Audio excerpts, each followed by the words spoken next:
feels like a whole new Paimon after those 2 days in the hot springs. The Abyss kinda threw a wrench in our relaxation, though. Still, spending time here really has felt like a vacation. The Kaholosaurs are so nice and so fun to play with. Their bellies are super bouncy. Oh, and Atea's snacks were so delicious. She gave Paimon some for the road just this morning, actually.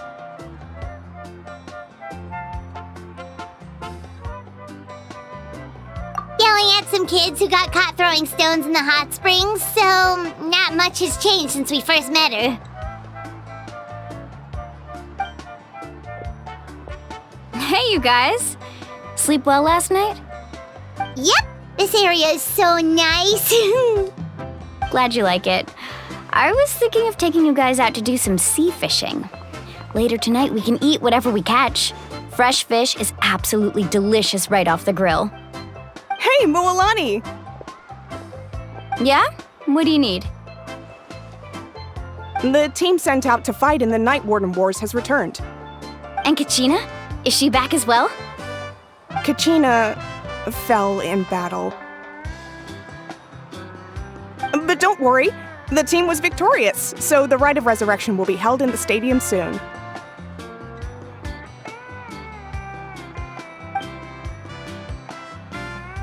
That's a relief. The Abyss is cunning, and it was her first time. Mistakes are bound to happen. Exactly. She deserves to hold her head up high. All right, thanks for letting me know. We'll head out in a bit. Jeez, she sounded a little anxious there. Had me thinking it was bad news for a moment. Mualani, you said the Abyss was cunning just now, but it seems like the Abyss just wants to destroy everything. Like, think about all those monsters that attacked your tribe.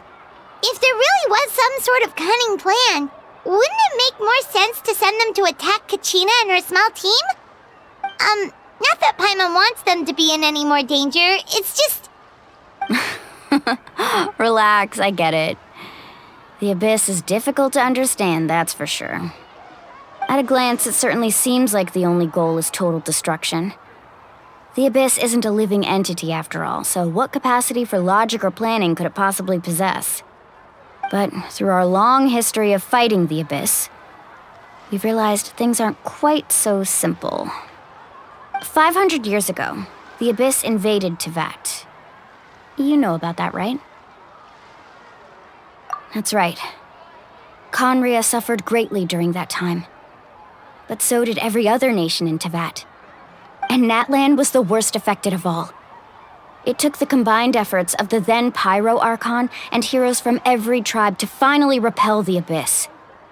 Even so, the effects of the invasion lingered for hundreds of years, only able to be reversed little by little. Our tribe's waters were contaminated. The Children of Echo's territory was overrun by dangerous sludge surging from underground.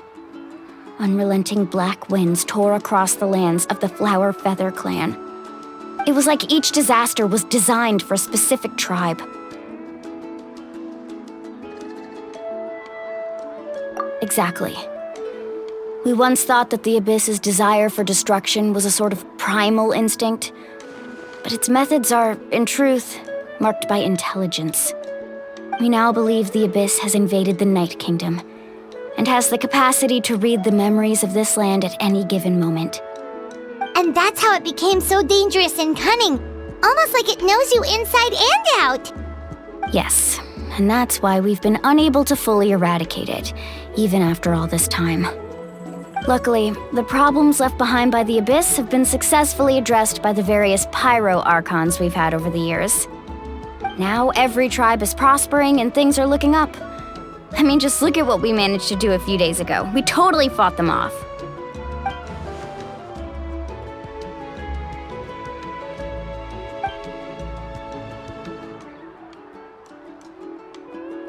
You must have had to sacrifice a lot to get to this point.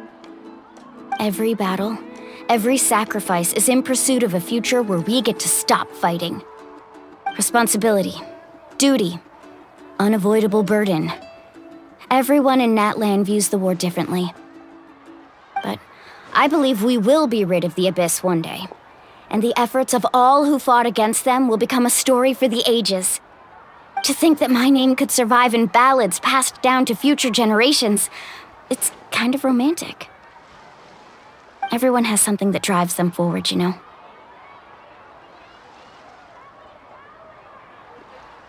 We have to. Not only for ourselves, but for our future. Anyway, let's head to the stadium. Our fishing trip can wait until Kachina's back with us. The sea's not going anywhere.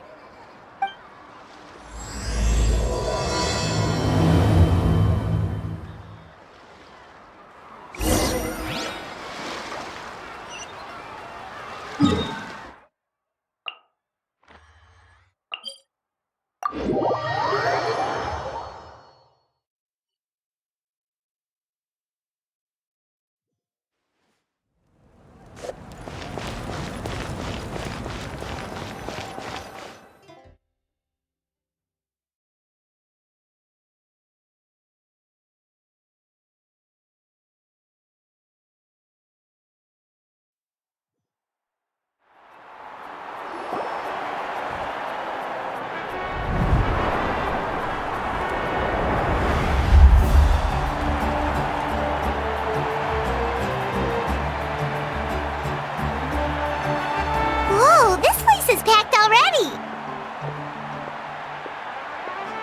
Of course. No one's gonna miss out on the chance to welcome our heroes back from battle. It's their moment of glory. Kachina's gonna be so flustered. She's never had this many eyes on her before.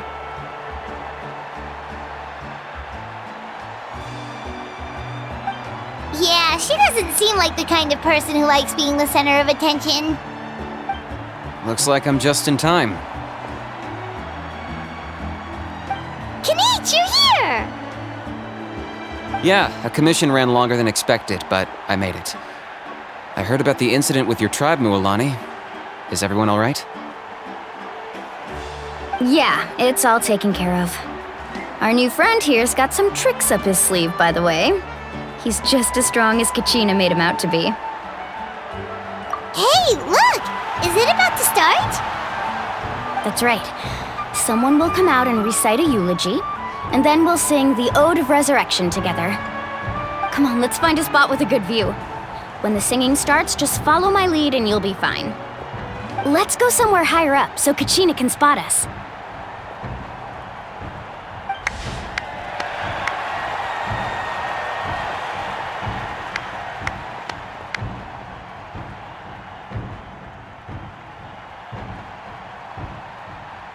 Warriors of Natlan, heed the call of life.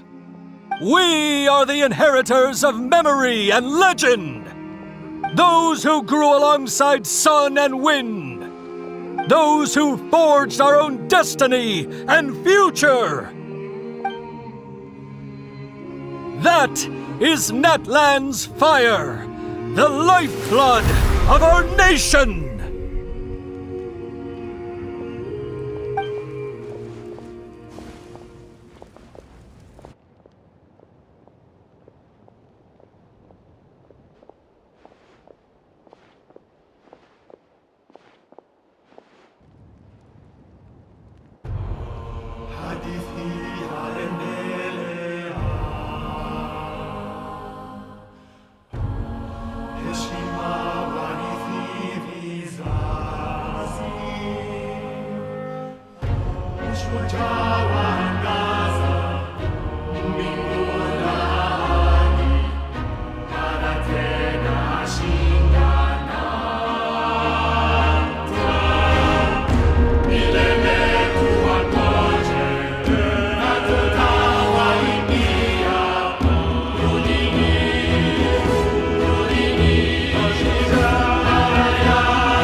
I could not find Kachina within the Night Kingdom, or locate her ancient name. What? What does that even mean? Usually once the ode is complete, the Pyro Archon and resurrected person will emerge from the flames. But something went wrong. What's going on? This has never happened before. Well, I think it's pretty obvious. Clearly, the team sent to fight the Abyss didn't win after all. Think about it. The Ode rekindles all victors. We've witnessed it countless times. Since the Archon couldn't find Kachina in the Night Kingdom, that must mean there's more to this victory than meets the eye. Hey! You just haven't gotten over the fact that Kachina beat you in the pilgrimage! Pathetic. The both of you. Your wild guesses are misplaced. We completed our mission. Maybe you did, but who's to say whether that little girl even contributed at all? Maybe she got scared and ran off. Why would the Wayob recognize someone like her, even if she was on the winning team? How dare you insult a hero of Natlan like that? Kachina sacrificed herself to repel the Abyss. She doesn't deserve to be subjected to your vile rumors when she's not even here to defend herself. Calm down, Mualani. There's no point arguing with the likes of them. I can't just sit here and let them slander her like that. To insult a hero of Natlan, the person actually has to be a hero. You... Think about it, everyone. Who do you think is really at fault here? A girl who never should have even gone to war? Or the great Pyro Archon? Why would the rules of our nation suddenly stop working? That's true. If she wasn't revived, it must mean she failed to achieve victory. Maybe the Wayob interpret victory in different ways? I mean, that girl didn't look all that strong to me.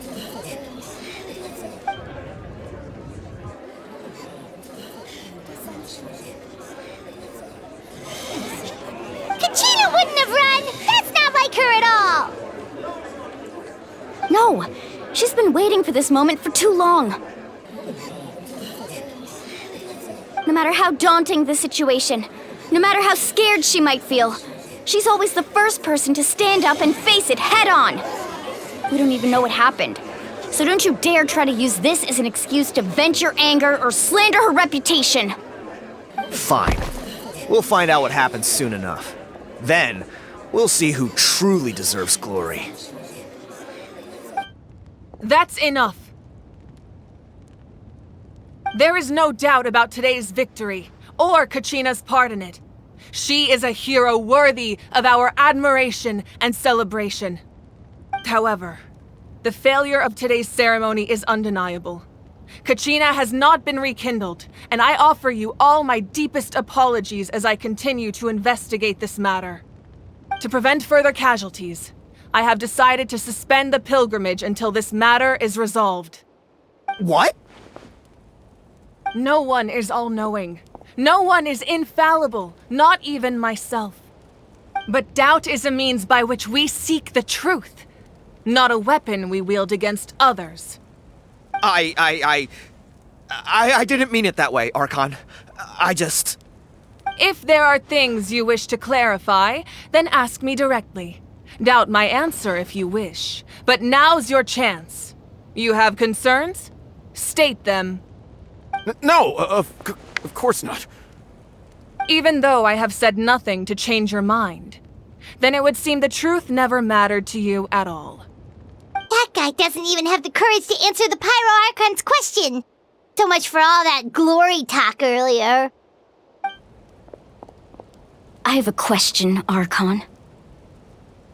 My friend Kachina. Do you have any idea where she is? It's extremely important to me. I know you said you were investigating the situation, but I'm sorry, that's not enough. I've already shared everything I know. If you want to learn the truth and rescue your friend sooner, you should join the investigation. So, what do you say? Of course I'll join. In that case, come see me in the speaker's chamber. We should join them. Oh, and if it's not too much trouble, Could you drop by as well, Traveler? I'd like to have a chat. Rest assured, everyone, I'll keep the tribal chiefs informed on the progress of the investigation. Once again, I apologize for the outcome of this ceremony. If there are no further questions, let's part for now. Did she just ask us to come along? I believe she did. Let's go. I'd like to know what's going on myself.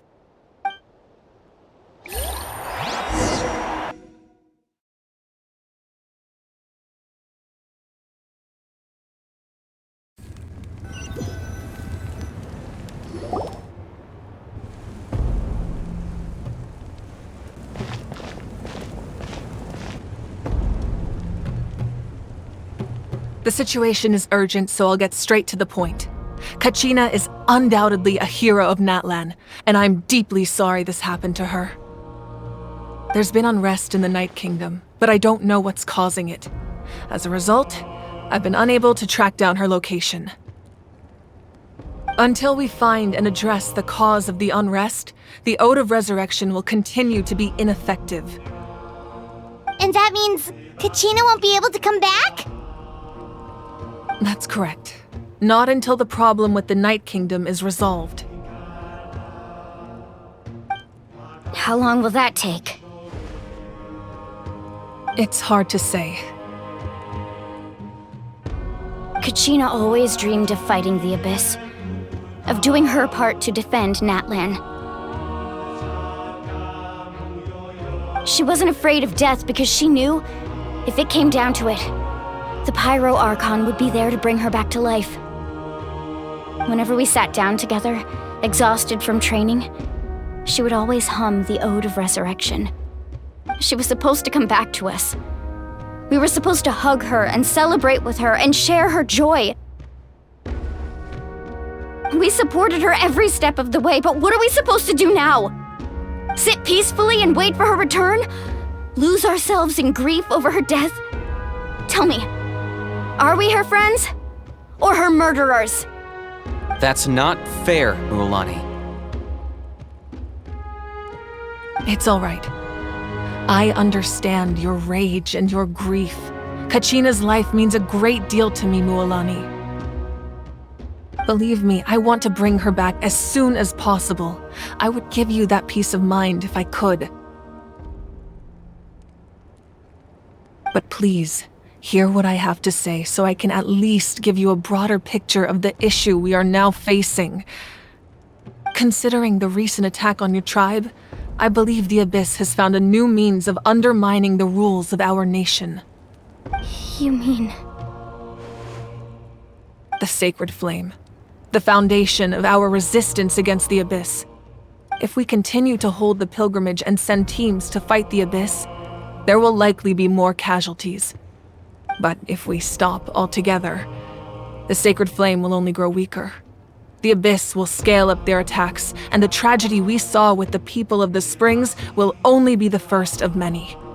If we compare the two choices, the former seems to be the lesser of two evils. Sorry, I know that may sound harsh, but I bear the name Mallko. Weighing the costs is my duty. The raw truth can be cruel. But we need to understand it if we want to approach this rationally. But what would you say, Mualani? This is personal for you. And unlike Kanich, I dare say it's not a simple case of weighing up which course of action is less painful, is it? No. I can't choose between them, and I don't want to. Saying that one is preferable over the other is disrespectful to the people who suffered. You're saying it doesn't matter whether I suspend the pilgrimage. The consequences will be equally painful. Yes. What happened to Kachina breaks my heart. But I couldn't bring myself to sacrifice other people for her sake. And that is the crux of the problem. It's not simply a matter of choosing the lesser of two evils. Either way, there will be people who suffer. And the end result will be the same. Belief in the pilgrimage will waver. Once doubt has crept in, the people will no longer unite in battle against the Abyss. And that is exactly what the Abyss wants. Their ultimate goal isn't to break the rules that make the Ode of Resurrection work. It's to destroy the people's faith in them. To prevent what happened to Kachina from happening to anyone else, we need to suspend the pilgrimage. So that is my current plan. And in the meantime, I've made efforts to strengthen each tribe's defenses. Then, we have to find another way of strengthening the sacred flame to keep the Abyss at bay. This won't be easy. I'll need time to figure out the best approach. I understand your anger, Mualani, but I hope that provided some clarity, at least. Wow. Hyman thought things were gonna get heated for a second, but the Pyro Archon took the time to explain everything so patiently. I owe you an apology, Archon. I let myself get carried away earlier, and I'm sorry. You're right. We need to focus on finding solutions. We could always hold the pilgrimage without sending a team to fight in the Night Warden Wars. That way, we would still be able to fuel the sacred flame. I've considered that, but the two events have nearly always been linked. Without the chance to fight the Abyss, pilgrimage rankings lose their prestige, and competitor numbers will drop. With fewer participants, the amount of contending fire produced will decrease, and the vicious cycle will continue indefinitely. So, essentially, the Abyss is taking Kachina hostage. You've learned about the concept of ley lines during your travels, yes? The Night Kingdom is something similar. Staying there for a short period of time shouldn't have an effect on the person. But with the Abyss in the picture, it's a different story. Your sense of self will be devoured until eventually you become one with the sea of souls. Imagine pouring a cup of water into a rushing river. You can try to scoop up another cup, but there's no chance it will be the same water you had before. I won't sugarcoat it. That is the danger Kachina is currently facing. Just like you said, Archon. Both of these problems need to be addressed. You can focus all your efforts on dealing with the sacred flame. I will go search for Kachina. The Abyss poses the same threat to you as it does to her. It is very possible you will not return. Knowing that, do you still choose to go? Kachina's waiting for us to rescue her. That's all that matters. I failed to protect her during our campaign, but I can make it up to her now. I choose to go as well. Traveler? What do you think? Understood. Then I'll support you in any way I can. The Masters of the Nightwind have a technique that can extract an ancient name from the ley lines. If we can find Kachina's ancient name, I can use the link between them to pinpoint her position within the Night Kingdom. Then comes the hard part. You need to visit the Night Kingdom in person and rescue her. But isn't the Night Kingdom a land of souls? Can we even go there? Under normal circumstances, only the consciousness can enter. But there is a way to go there in person. However, know that the Night Kingdom will attempt to repel you, and the Abyss certainly won't leave you be. That's fine by me. Same here. Fighting the Abyss is nothing new for me. So, Hyman's the only one who's scared?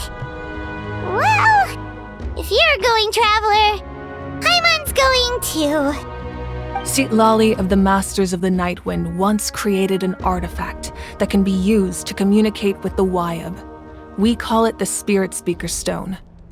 It was originally used as a ceremonial artifact wielded by the tribal chiefs, but that spiritual quality also means it can be used to search for an ancient name.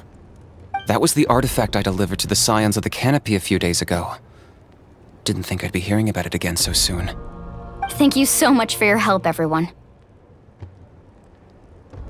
Your thanks are unnecessary. I will offer you whatever aid I can, but your fellowship and courage are what will truly decide the success of this operation. Besides, you're the ones helping me. I can only focus on one thing at a time, after all. Traveler, I certainly didn't expect our first conversation to be so serious. I've heard all about your accomplishments. Ever since you arrived, I've been hoping to meet you and offer you Natlan's highest level of hospitality. Why? Why? Is that not what happened in the other nations you visited? Yeah, things were pretty complicated at the start. And, in the middle. But our reputation's solid nowadays. That's more like it.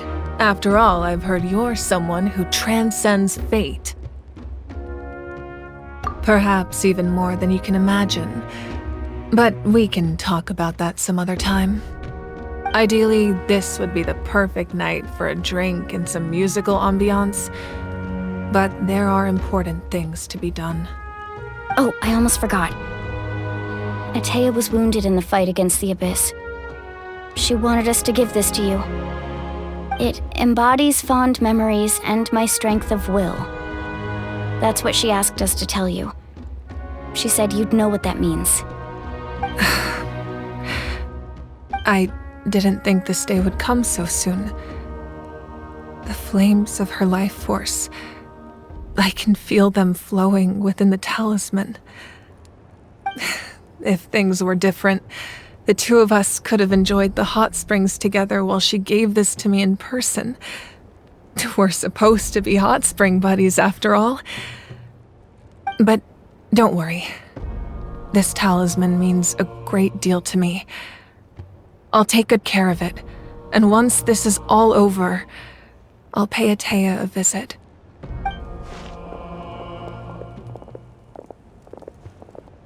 You said you didn't want to jeopardize the production of contending fire. But that's not at all why you decided to suspend the pilgrimage, is it? You're right.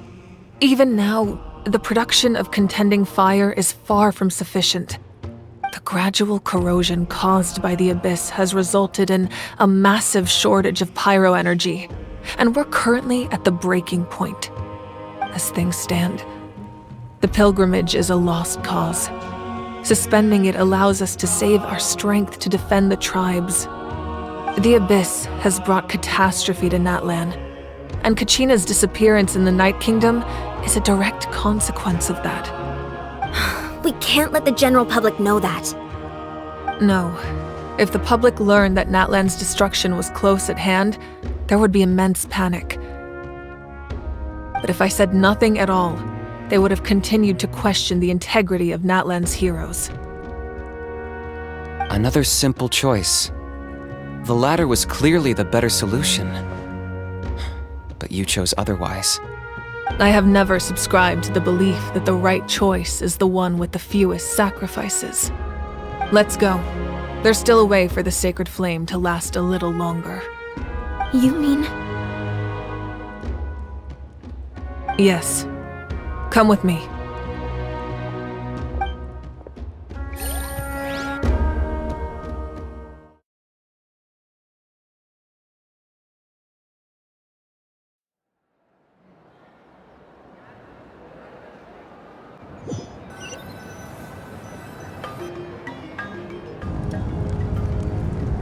The sacred flame must never go out.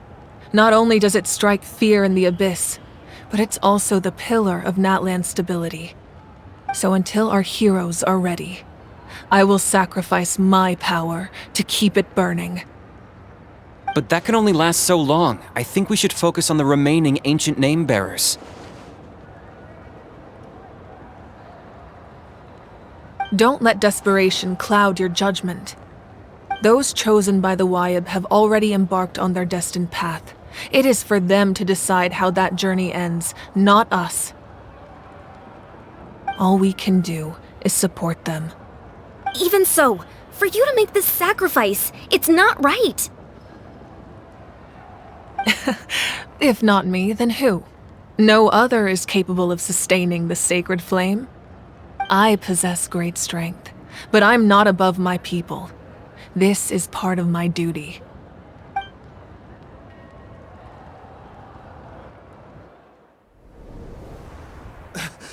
Archon! It's the Fatui!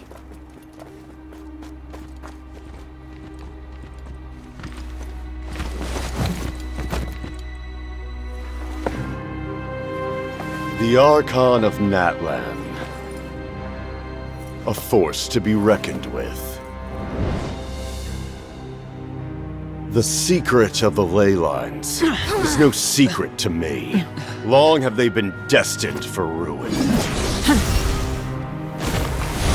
And since the oath made 5 centuries ago remains unfulfilled, what use is the Gnosis in your hands? I don't know what you mean. But it sounds like this is about more than the Tsaritsa. In times of crisis, someone must pick up the mantle of salvation. Your plan has reached an impasse, and now it falls to me to create new rules for Natlan. But before the dawn of a new age, the old must be destroyed.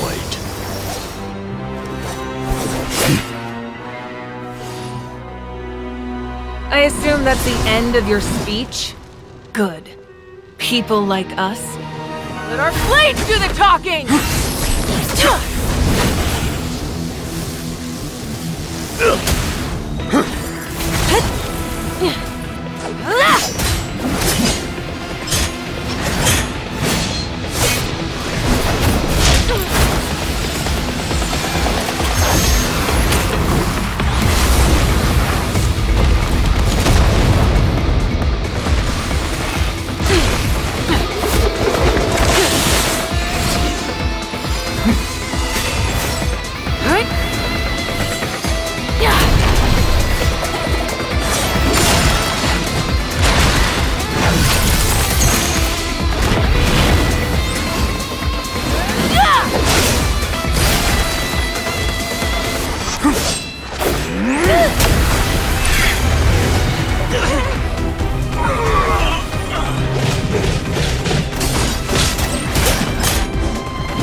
Masters of the Night Wind.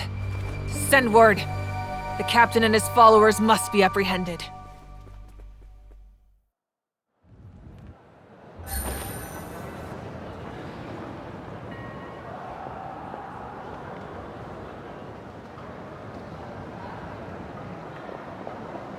Are you alright, Archon? He was a formidable opponent. Exactly what I would expect from the first of the Fatui Harbingers. I never imagined someone could match you in combat. If the Tsaritsa sent him here, why would he bring up what happened 5 centuries ago?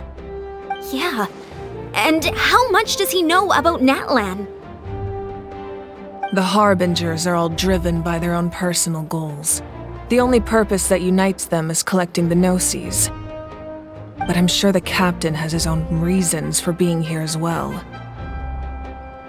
Whatever his motive, we should shift our focus to the Fatui. If they attack again, and we're not prepared, we're done for. No, we're running out of time. The wound I inflicted should hold him back and weaken him for the time being.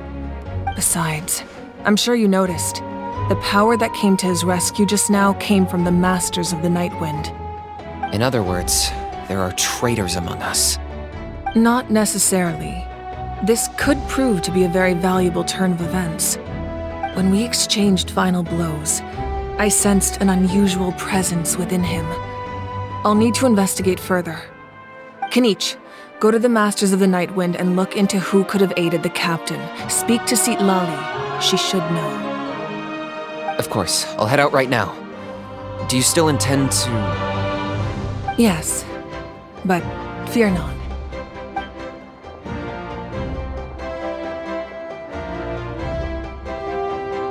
Natlan's strength has never rested solely in its Archon.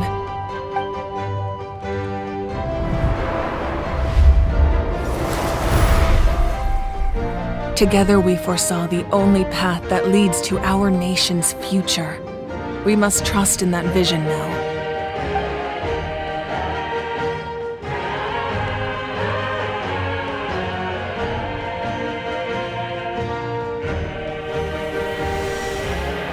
Is everything okay, Archon?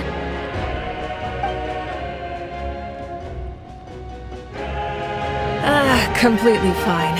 Just lamenting the fact that I never got a picture when I could still turn my hair into flames. Too late now. I just hope the others have a safe journey.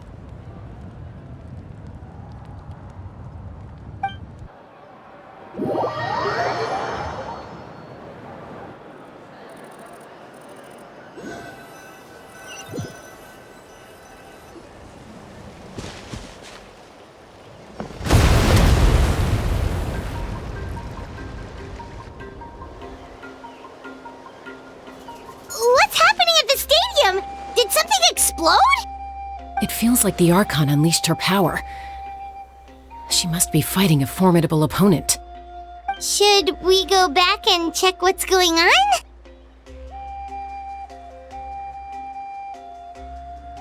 Have faith in the Archon. She wouldn't lose in a one-on-one confrontation.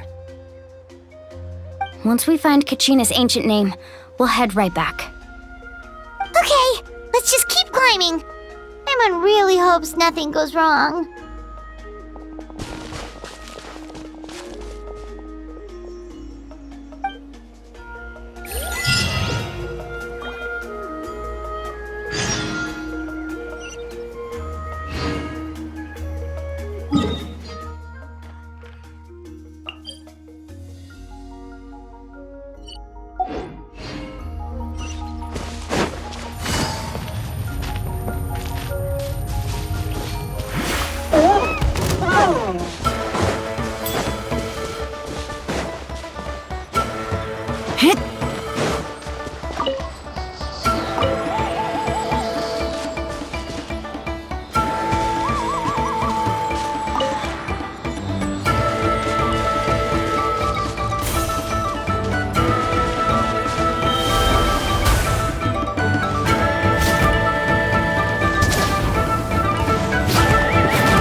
Busted! Off we go!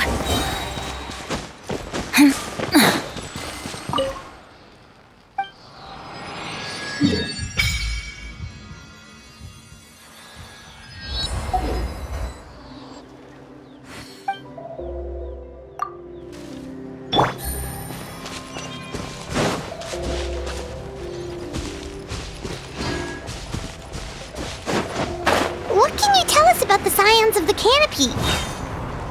The tribe's people are very adventurous. Oh, kinda like us then! I'm not so sure. You don't strike me as the type to enjoy danger.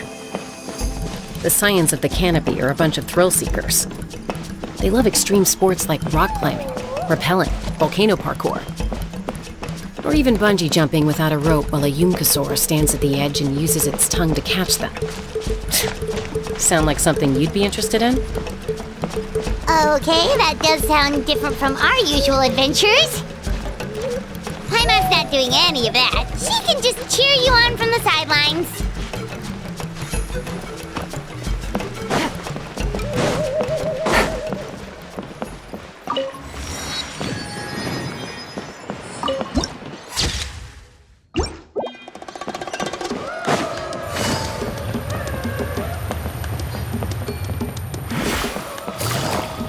That's Waina, the tribal chief.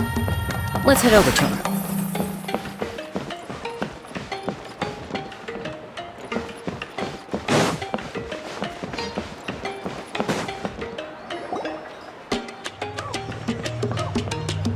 Chaska. Nice to see you again, Waina. I'm afraid we don't have time for pleasantries, so I'll get right to it. We're here for the spiritspeaker stone. Whoa, hold on a second. At least tell me why you need it first. My friend Kachina is trapped within the Night Kingdom. We need the stone to find her ancient name and rescue her. Rescue her? From the Night Kingdom? That's right.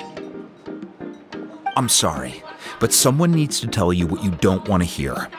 Going there, a mature warrior would never make such a foolish decision.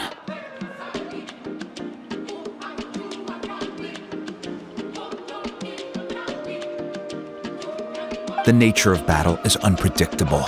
You never know how it's going to end. Losing a friend is tragic, but when that happens, the best thing you can do is focus on how to prevent further casualties. I appreciate what you're trying to say, Chief Waina. But if the price of maturity is abandoning a friend in need, I'll choose foolishness any day. If Kachina's still holding on, then so will I. I thought you might say that. Is something wrong, Waina? This doesn't seem like you. Life isn't complete without taking risks. That's always been your mantra. It's nothing. The Night Kingdom is a dangerous place. Can't blame me for checking if you were up to the task. If you're that determined, far be it from me to stop you. Here's the stone. Keep it safe, okay? It's not like we have a spare. Thank you. Huh. Seems like you two go way back. But aren't you from the Flower Feather Clan, Chaska? Oh, Chaska's a peacekeeper, so she's famous throughout the tribes. She's always the one people call to resolve conflicts, so we slowly got to know each other that way. Her younger sister Quichi's always hanging around our tribe, too. She's helped us out a lot in the past. Oh, you have a younger sister? Yes, I'll introduce you to her sometime. But let's get back to business. Waina, how do we use the stone? As you probably know, your intended destination is completely different from the real world. The Night Kingdom is like a river flowing with concepts, and the ancient name you seek is like a tiny fish swimming downstream. In that sense, the stone is like a fishing boat drifting down the river, but the boat alone isn't enough. You need a fisherman experienced enough to steer it in the right direction. We couldn't do that ourselves? With a little practice, I'm sure you could. You have the strength and the talent. If you want to make sure this works, though, I could recommend someone to you. Who? Vichama, a legendary warrior and scout from our tribe.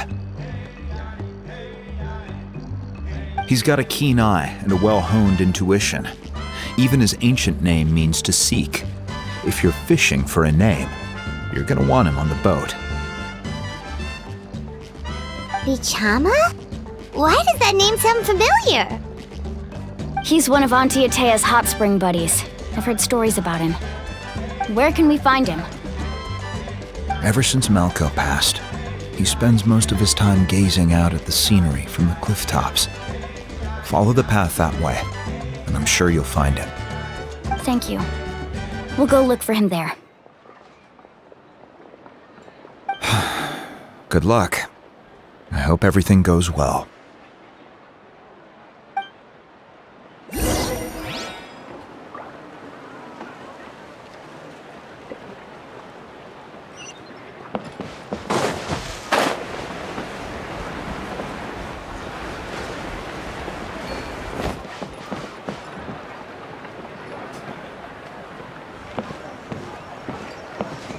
Someone admiring the scenery from the cliff tops. Ah! That must be him! Hello there, are you Vichama? That's me.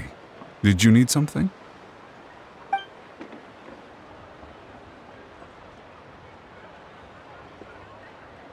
What? You're saying you can bring someone back from the Night Kingdom? How is that even possible? No, if you really think about it, anything's possible in that kind of place. But that would mean...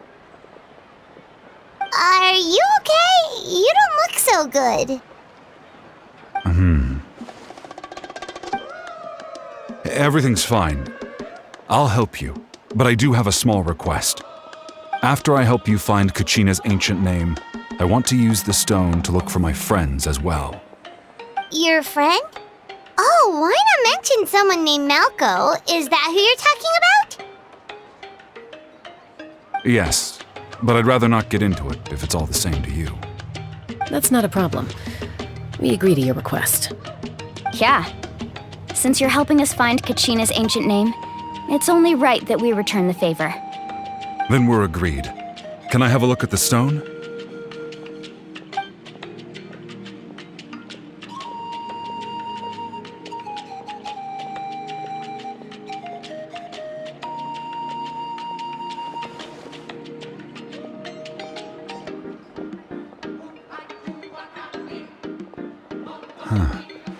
I see. From what I can tell, it functions almost like an abyssal pylon. Both connect the Night Kingdom to the living world. Once the connection is established, the abyss will come surging through the opening like a predator honing in on the scent of blood.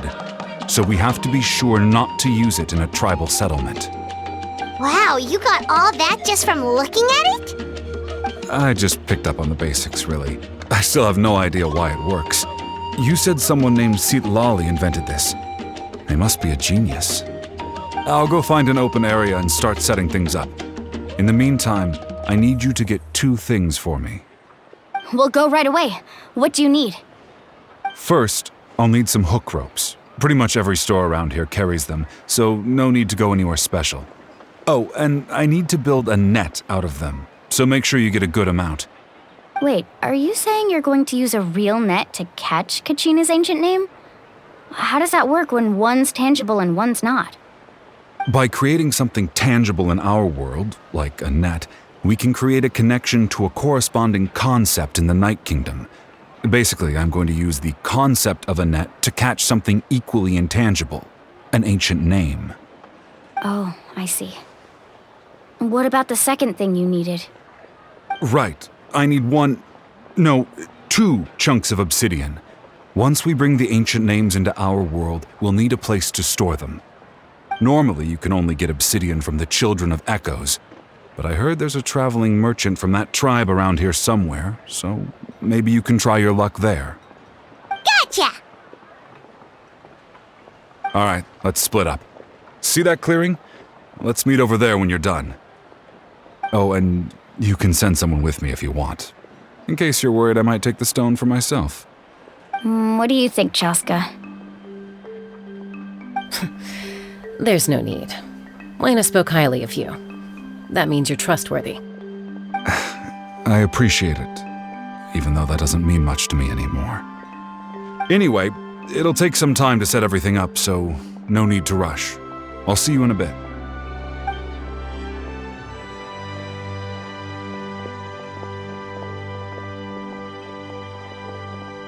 What an odd guy. He seems so defeated, but also really invested in the stone at the same time. I don't have any more insight than you, Paimon. Let's just focus on the preparations for now. Hang on, Kachina. We're coming for you.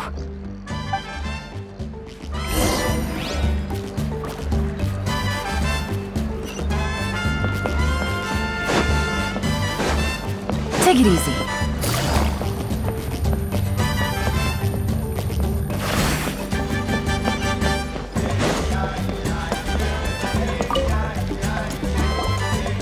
Hello. Do you have any hook ropes for sale? Hook ropes? As in rock climbing equipment? Yes. How much for your whole stock? Oh, the whole thing? Let me see. That would be 30,000 mora in total. Deal? Deal. Wait, really? What, you want me to drive down the price? We just need these as fast as possible. Thanks. Oh, no problem at all. I'll even pass along some information on the house. These ropes are usually used by rock climbing enthusiasts. If you want to learn, Roka's the person you want to ask. All right, that's everything. Here you go. Now we need the obsidian. Let's go talk to the traveling merchant Vichama mentioned.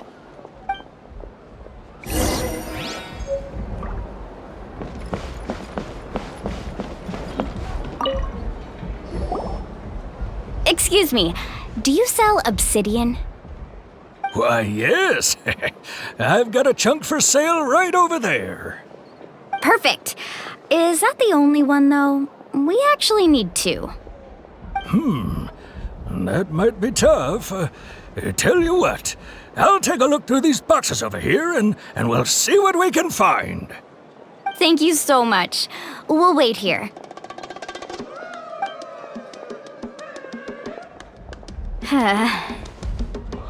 Relax. Everything's going according to plan.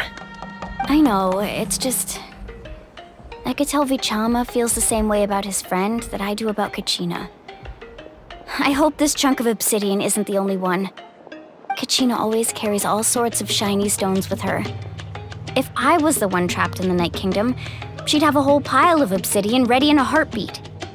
Well, would you look at that? I did bring an extra. Here you go, young lady. How does it look? Perfect! Thank you. How much do I owe you?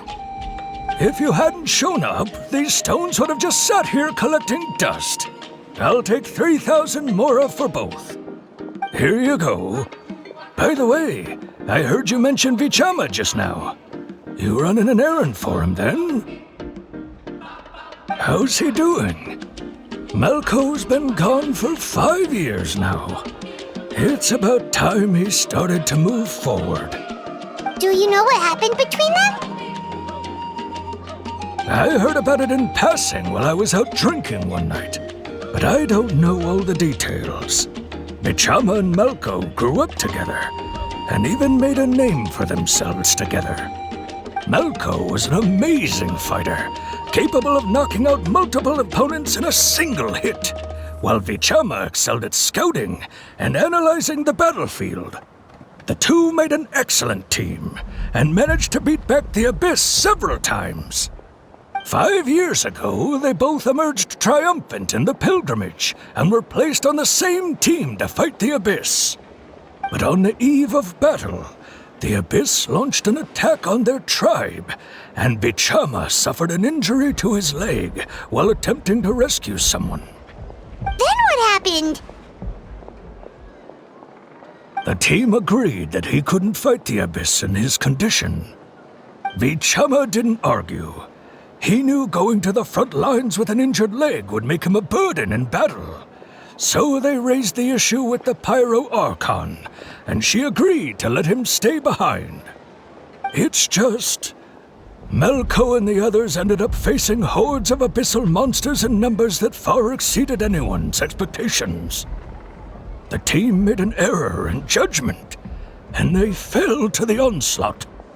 Vichama went into a deep depression after that. He blames himself for everything.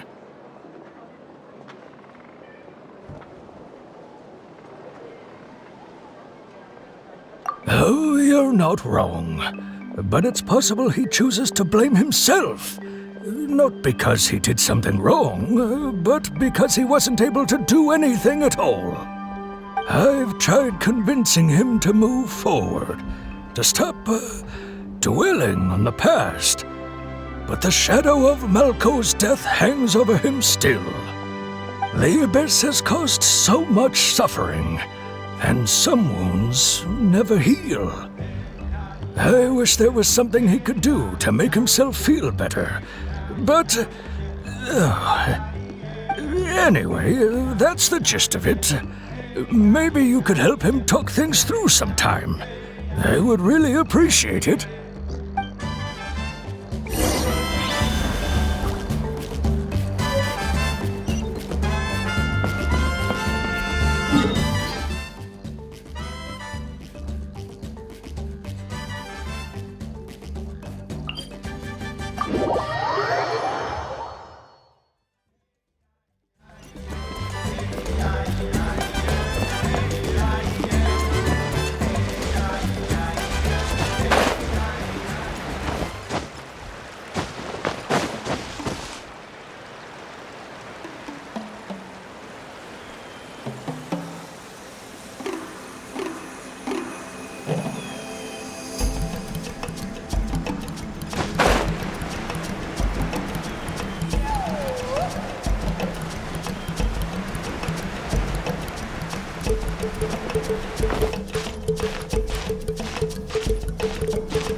Did you get everything? Yep, it's all here. When do we start? I've made all the necessary adjustments, so we're good to go. As agreed, I'll help you find Kachina's ancient name, and then you return the favor. Go ahead.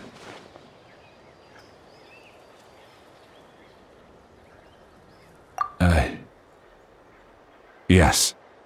After Mallko fell, I scoured the battlefield to see what happened. It turned out he wasn't bested by some impossibly powerful foe. He was dragged to his grave by the sheer number of enemies.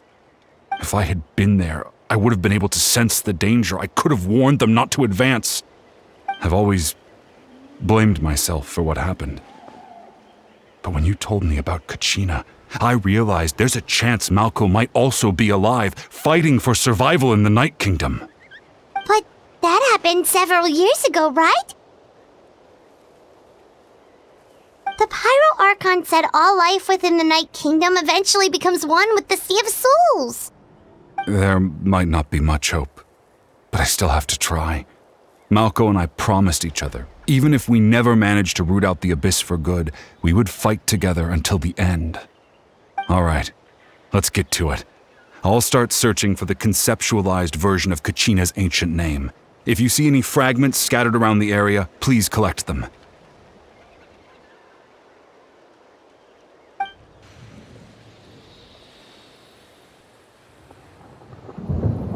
Make sure you prepare yourselves for battle. As I said, the stone will link the mortal realm to the Night Kingdom. The Abyss will likely emerge in response. Look at that golden thing! It must be one of those fragments Vichama mentioned. Let's get closer! Not either of those, are you?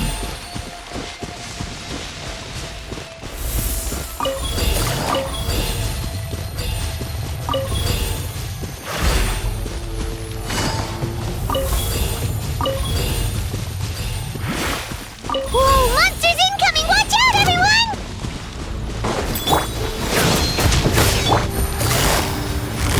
Quietly now. Fire hazard!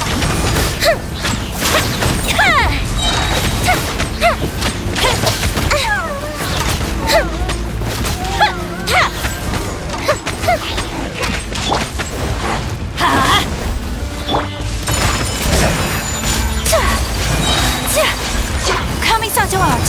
Sumetsu!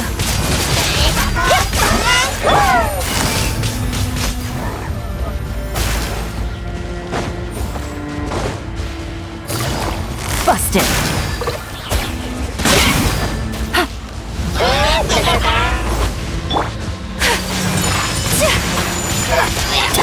Gotcha!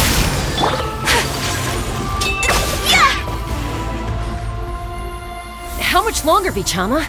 Not long! We're getting close!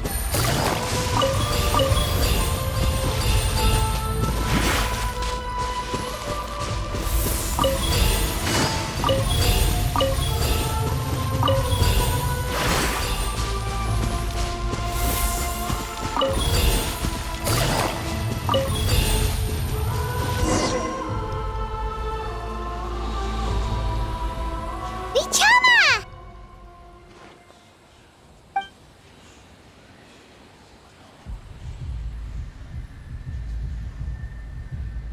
Quick! Take it!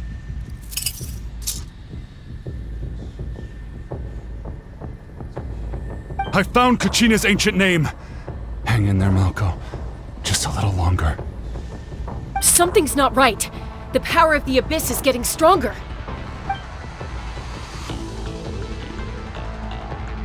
The Abyss is corroding his body! Vichama, you can't keep going, you'll die! I should have died 5 years ago. I just need a little more time. Please, I'm almost there.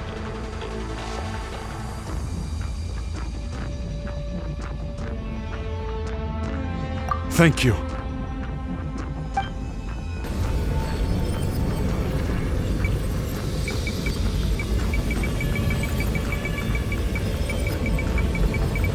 Whoa, watch out! The power of the Abyss is strong.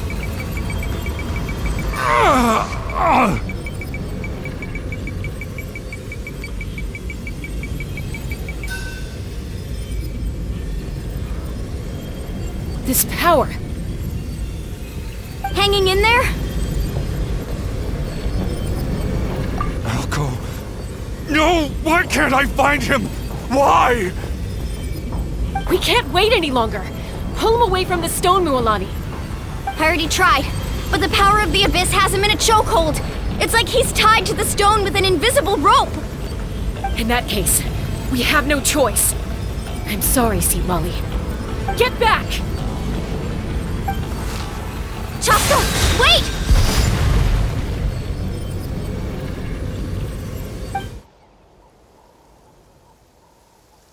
Ouch! What happened just now? It looked like the spiritspeaker stone was... The stone's power was spiraling out of control. The only way to stop it was to destroy it. You were all caught in the shockwave of the explosion. You might feel dizzy for a while, but that's normal. Give us a heads up next time, will you? You're lucky we managed to dodge it in time. I thought I said to get back. Yeah, barely a second before you made it go poof. Not everyone has your reflexes, Chaska. We were this close to getting dragged into the explosion. Okay, I'll be more careful next time. At least Kachina's ancient name is still in one piece. Wait, where's Vichama? Vichama! Vichama! I couldn't find Mallko's ancient name. It must be completely gone by now. Once your ancient name disappears, there's no coming back. From the very beginning, I knew there was a slim chance, but still. And now... it's too late to save him.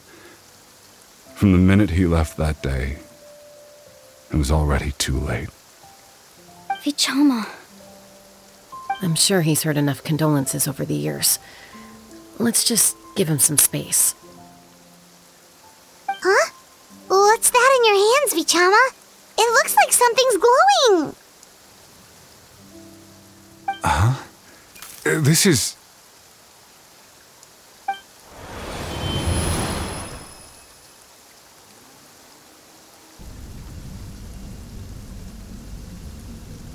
Hey, Mallko. Got any strength left? Not enough to swing a sword, but to say a few last words? Sure.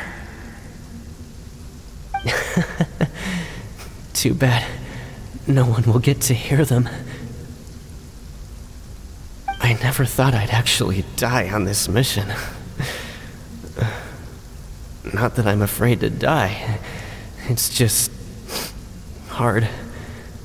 Thinking about my mom's face when she hears the news. Guess I have something to be thankful for then. My parents died a long time ago. They won't have to mourn me.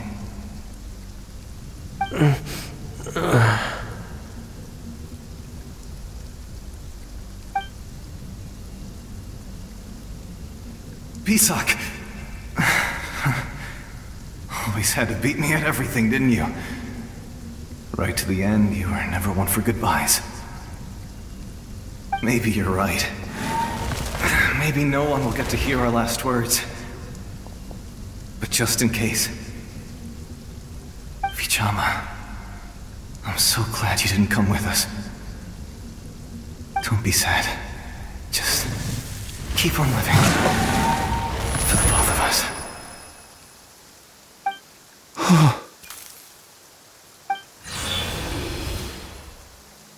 Was that a memory?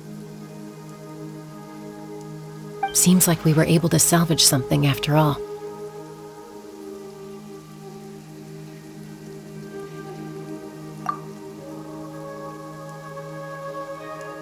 Of course. Seeing him, hearing his voice again, it makes me unbelievably happy. But it also brings with it an even deeper pain. A deeper pain? Why? Mallko was always the type to put on a brave face. But in that memory just now, his hands were shaking, and his smile was forced. For all these years, I regretted not being able to fight alongside him to the end. And now I know, at the end of his life, he was thinking the same thing. Vichama. I'm fine. Actually, I heard Chief Wyna wasn't really on board with your plan to go to the Night Kingdom. When you asked for my help, I hesitated too. I knew helping you find your friend's ancient name meant leading you one step closer to danger. But I also understood why you had to try. Everyone has regrets in life, but not everyone gets the chance to make up for them. Once allowed to fester, guilt strips us of our most valuable qualities as warriors. In that sense, we might as well choose the braver path from the very beginning.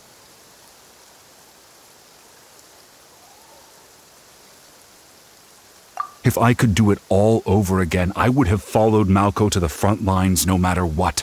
Even with an injured leg, there were still things I could have done. That way, even if the outcome stayed the same, I still would have fought alongside him to the end. There are critical junctures in life, and if you don't seize the chance to act, there's no going back. That's something I had to learn in hindsight, but you're still at the crossroads of your journey, so I hope you can walk away without regrets. Thank you, Vichama. I feel even more determined now. Kachina will come back to us. I'll make sure of it. I promised I would find her, and I intend to keep that promise. That's good to hear.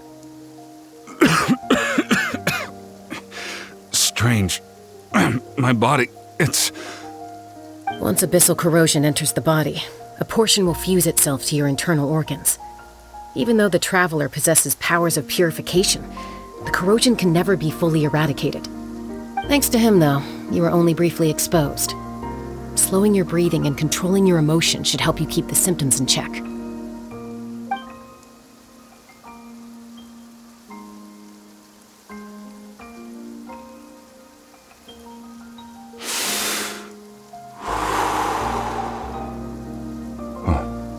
That does make me feel better.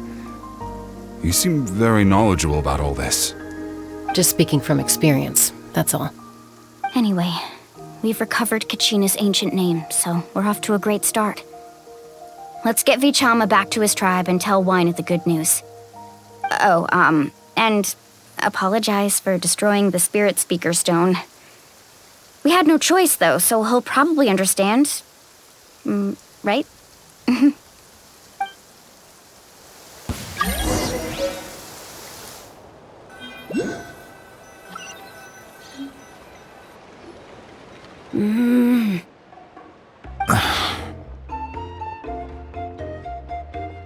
Koichi, are you really gonna just stand there like that?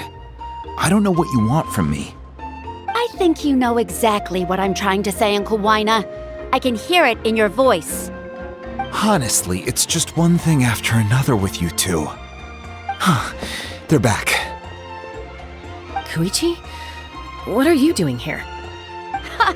Don't play dumb with your own sister. You know exactly why I'm here. My apologies, everyone. I just need to borrow Chaska for a few minutes. You come with me.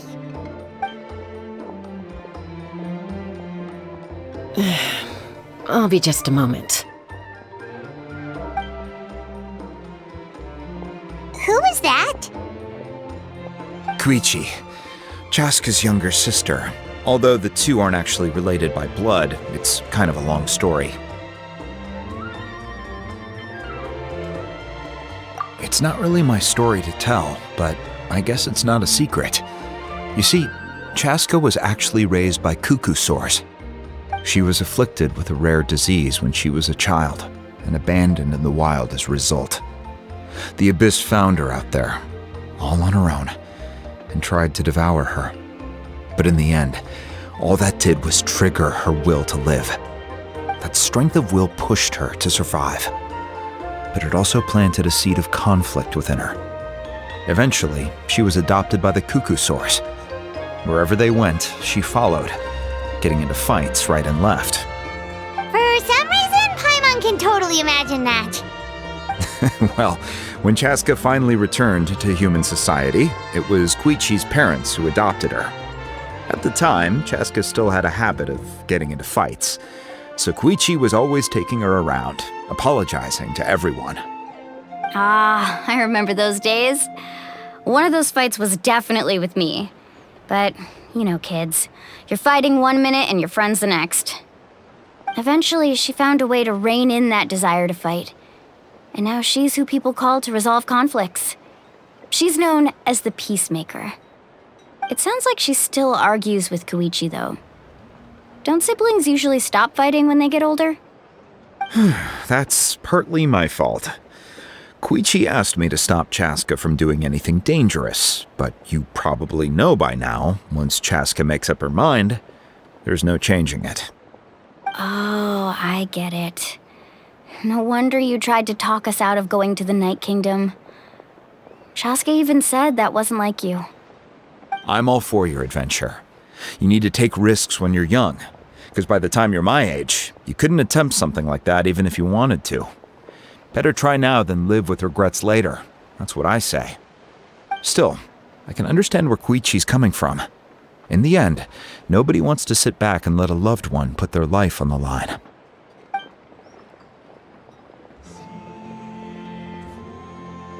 All right, it's just the two of us now. You have 1 minute to explain yourself. I don't have anything to say. You don't have to approve, but you should know I only do what's necessary. That attitude is exactly the problem. It's like you don't care. You try to sneak off to the Night Kingdom behind my back and then play it down as if it's just a trip abroad. Well, technically I am going abroad, right? Again with the excuses!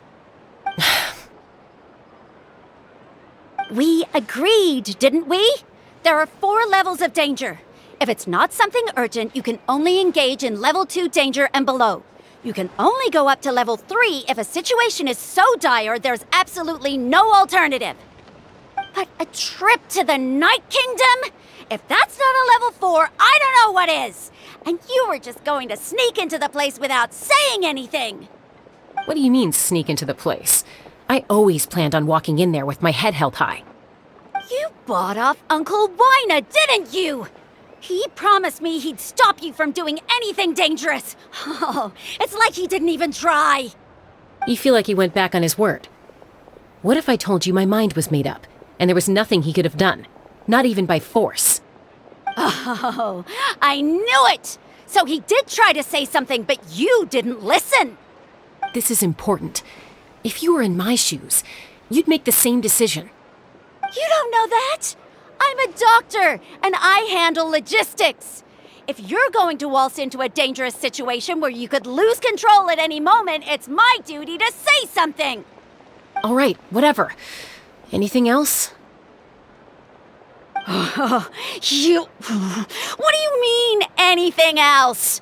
Why don't you reflect on what you've done and promise me you'll stay put? Time out. Is this one of our normal arguments or a serious one?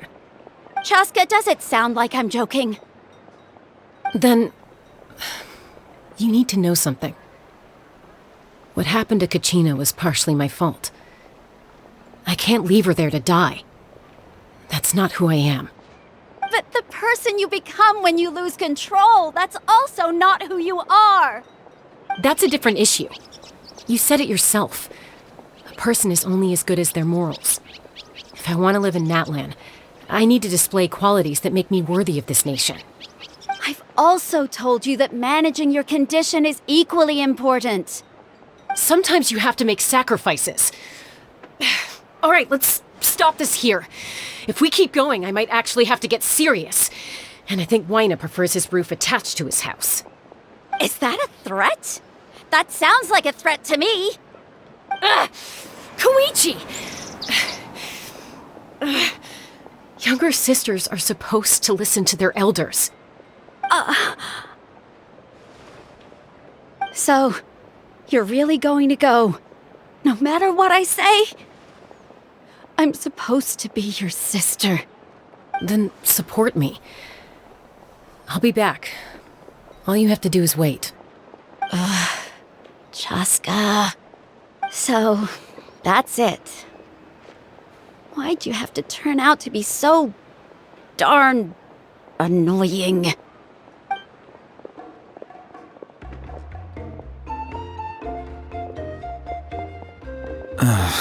You two are something else. Something you wanted to say? I know you aren't related by blood, but you two sure are similar. Really? You know, I said that very thing to Koichi not too long ago, and she reacted the exact same way, down to the very tone of voice. It's not my place to get involved, but I will say this. Try to spend a little more time with your sister. You're tough kids. That doesn't mean you have to go it alone. Thank you. Anytime. All right. If you're done with the spiritspeaker stone, you might as well hand it over. According to Kinich, it's an important ceremonial artifact, so it'd be safer to keep it with me. About that. If only Tone-Gift Bard was here, he could have repaired it just like the Holy Liar. It might be in a few more pieces than you remember.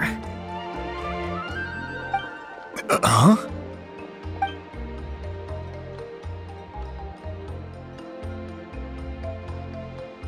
I see. Sounds like it was an urgent situation. If someone's life was on the line, then you had no choice. Still, Citlali's going to be a nightmare to deal with now that you've broken her stuff. I'll explain everything to her later. Stay safe out there in the Night Kingdom, okay? I'll wait here for your safe return.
Kachina's ancient name, too!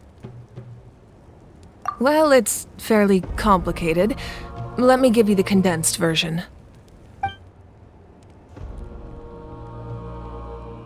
The Fatui again? We can't go anywhere without them causing trouble. But what if the Fatui finds out you've lost your power? Won't they try to take advantage of the situation?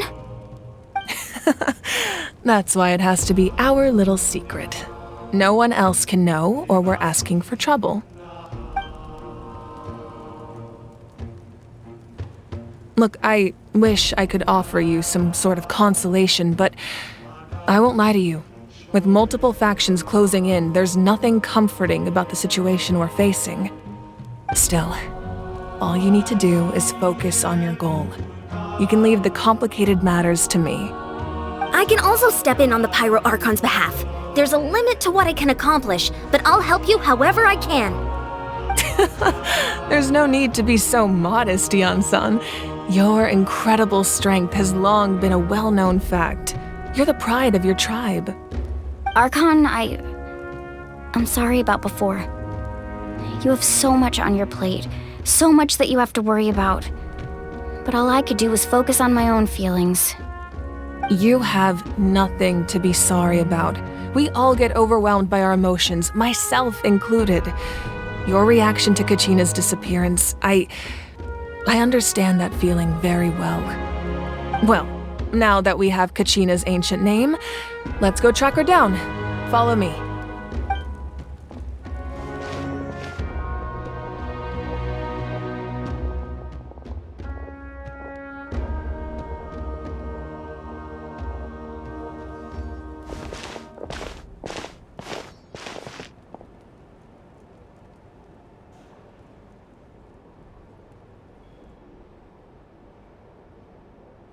What is this place? Hey, isn't that Atea's talisman? Good eye. This is where I store all the various mementos I've collected. Whoa. I've never seen this place before. There's so many things in here. It looks like there are items from every tribe. Collecting them must have taken a lot of effort. I suppose you could think of it as a hobby of sorts. In Natlan, everyone grows up listening to the stories of heroes, and physical items do a far better job of preserving those stories than our own memory. Now, I still have some preparations to make for the ceremony, so feel free to take a look around in the meantime. If you're curious about an item, I'm more than willing to tell you about its origins. All right, we'll have a look.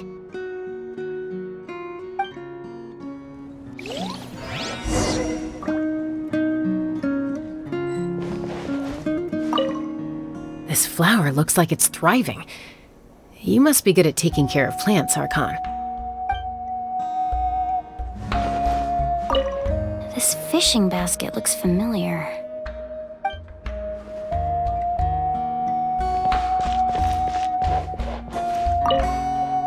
Like I said, I still have some preparations to make for the ceremony, so feel free to take a look around in the meantime.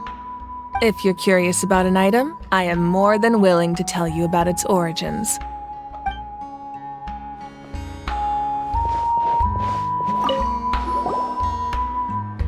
This is Atea's talisman. I'm sure you're familiar with this one already. Atea was rarely ever without it. The talisman brought her a lot of luck in battle.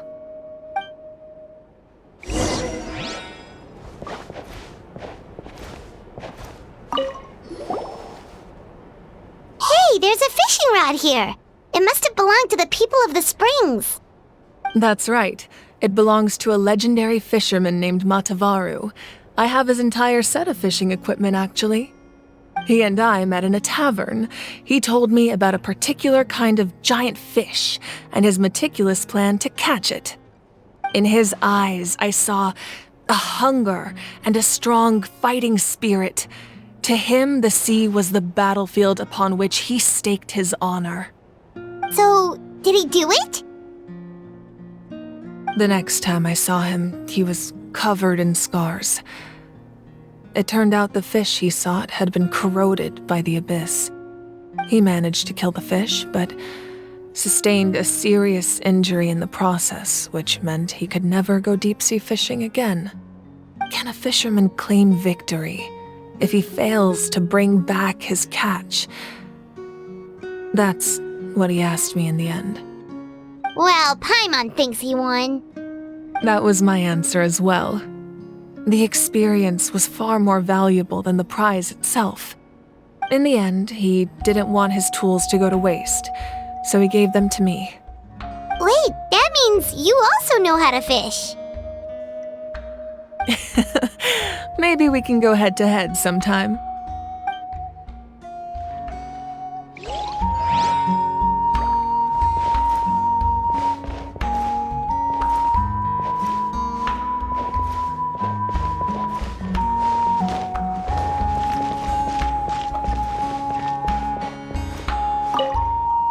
Make sure to handle everything with care. This cup, for example, it's heavier than it looks.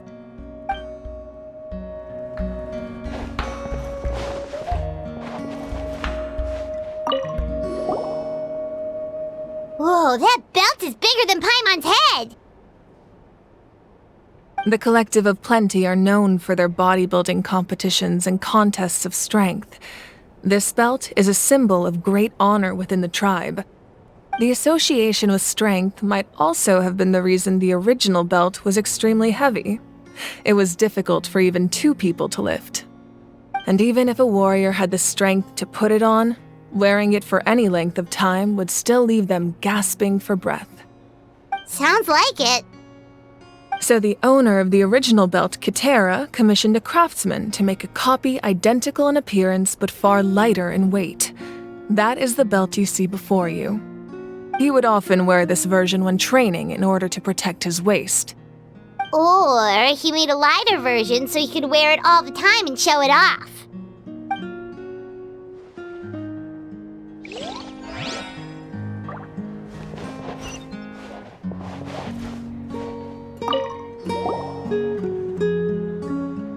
There are so many jars and potions around here. Do they have anything to do with alchemy? No, those belong to the Masters of the Nightwind. They're ceremonial tools used to amplify the ability to communicate with the Night Kingdom and the Wayob. Yamaya is an expert in this field, and she taught me a lot. Even though she appears stoic and serious, she actually has a keen sense of humor. The tools you see here are quite traditional. Her students found them outdated, so she passed them on to me. The contents of the jars aren't all that special. Oh, except the big jar in the middle. That's what she really wanted to give me. Ooh, must be something really cool. What's inside? Grape juice. Huh? It's quite tasty, although probably expired by now.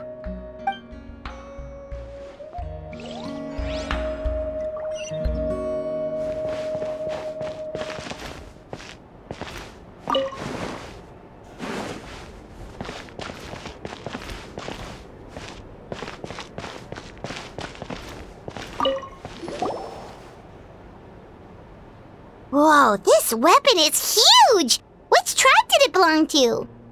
Ah, that weapon belonged to Tenoch, a hero from 500 years ago. Strictly speaking, he didn't belong to any single tribe. That's because even before the disaster with the Abyss broke out, he had already been exiled. Exiled? It was a punishment imposed out of necessity, but he accepted it all the same. He believed it was what he deserved. When the Abyss attacked, the tribes found themselves in urgent need of a powerful figure to lead them into the battle, and there was no one more courageous or resolute than him. He united the 6 tribes and accomplished great feats throughout the war. Ultimately, he perished, and because he had already lost his ancient name, the Ode of Resurrection was unable to bring him back. And so, he was laid to rest, alongside the countless warriors and civilians who lost their lives, buried in the soil of his native land. Wow, he sounds like a true hero. Indeed, even now his story is told throughout the land.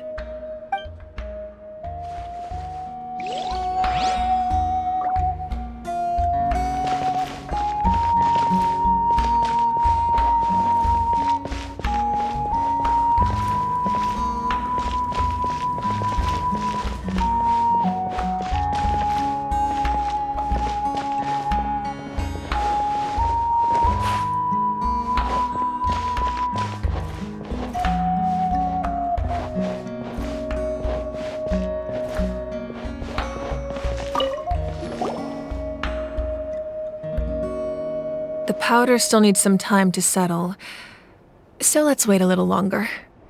Well, what do you think of my collection?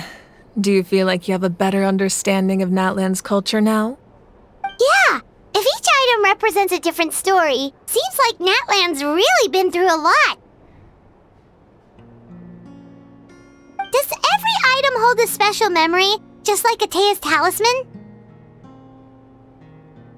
That's right. The items in my collection actually serve a similar purpose to the ancient names passed down among the tribes.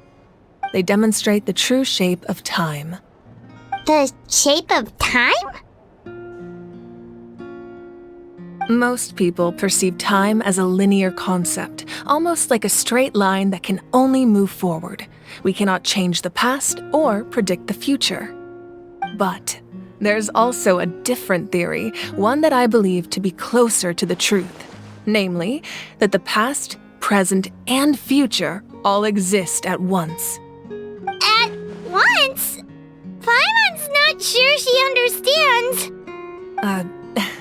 Let's say your journey ended right now. Thinking back on your experience in each nation, which one would you say was the most important? Exactly. Even at the end of your journey, the things you experienced along the way don't cease to exist. They become part of who you are. Take out a portion of that journey, and you would likely make very different decisions, and eventually arrive at a very different destination. The future is the same way. It exists even though it has yet to come to pass. We just lack the means to perceive it. Of course, there are those with the power to foresee the future. They simply call it by a different name. Fate. You're quite familiar with that concept, I would imagine. That does kinda make sense. The future hasn't happened, but already exists. Humanity excels at living in the present, but too often we forget the past and neglect the future.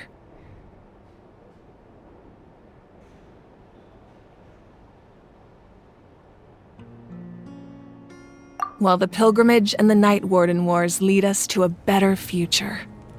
Only by uniting the people of Natlan across countless eras can we fight back against an enemy as formidable as the Abyss. To come up with such a set of rules, the first Pyro Archon must have possessed a level of insight I can only imagine.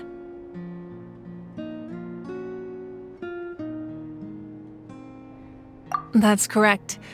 At first, he was a mortal man with no special power. After he ascended to the divine throne, he used it to borrow power from the heavens and establish the rules of Natlan. Namely, a framework through which ordinary people can ascend to Archonhood. By holding the pilgrimage, we're able to determine the strongest among us, and when that person ascends to the divine throne, their inner flame will awaken. In addition, the sacred flame will grant them significant knowledge and memory of this land. After all, that's how I came to know everything I just told you. So, it all comes down to the power of the divine throne and the rules. Wait, is that a family portrait? Yes, that's my mother, father, younger sister, and the little saurians we raised. I turned a piece of my dad's leather armor into a canvas and commissioned a famous artist to paint our likeness. Your sister is so cute! It looks like the two of you are really close. Paimon was having a hard time thinking of an Archon as an ordinary person, but seeing this portrait, it kind of makes sense now. It really doesn't look like there was anything special about you before.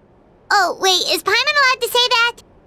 A little late for that question, don't you think? Sorry! Paimon's so sorry! Paimon's mouth works faster than her brain sometimes! It's all right. I'd never get upset over something like that. No matter what others may say, my past is a precious part of my identity. I'm forever proud of the life I used to lead. Becoming the Archon doesn't mean you sever ties with your family. The position just comes with a lot of responsibilities, so it impacts how often you get to see them. My father made the most delicious stew, so my sister would often bring me a large pot of his cooking, and we would sit on a blanket and eat it together. One time, we didn't close the door securely, and the Saurians we were raising ran into the room and knocked over the entire pot. My sister immediately burst into tears. The two troublemakers were going for the meat, but when they saw my sister's distress, they froze on the spot. I still remember the way they laid there, sulking like a pair of children, even after making such a mess. It was frustrating, but in the end, all I could do was comfort my sister and move on. Wow. Isn't that what being a family is all about? I think about that story a lot, actually. As the Archon, I made a vow to defend this nation, and experiences like that, they remind me exactly what I'm trying to protect. Well, what happened after that? This portrait looks pretty old. Your sister must be all grown up by now, right? I believe she ended up working as an architect and artist. She built many houses and crafted many beautiful works of art. Anyway, that's enough about me. Now that the powder is settled, we can begin. Ian-san, Mulani, Chaska, over here, please. Place the ancient name up there, and then we'll begin.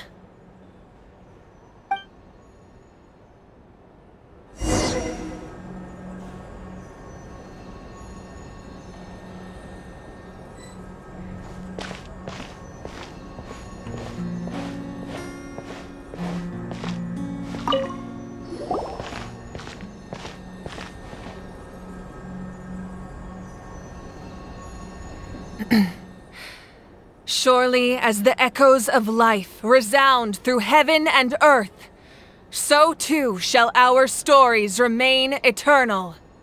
Ancient name, take us to your fated bearer. Allow her to answer our call.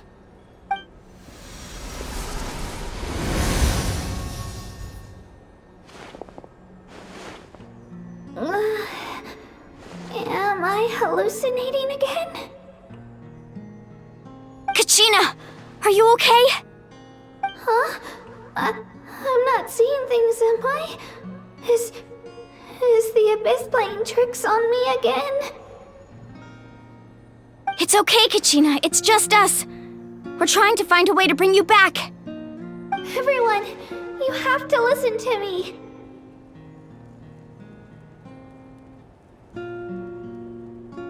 I've been investigating the Night Kingdom this entire time, and I figured out what's wrong.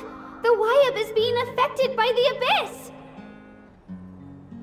I was waiting for the Wayob to send me back, but then this really strong monster came in and it almost killed me.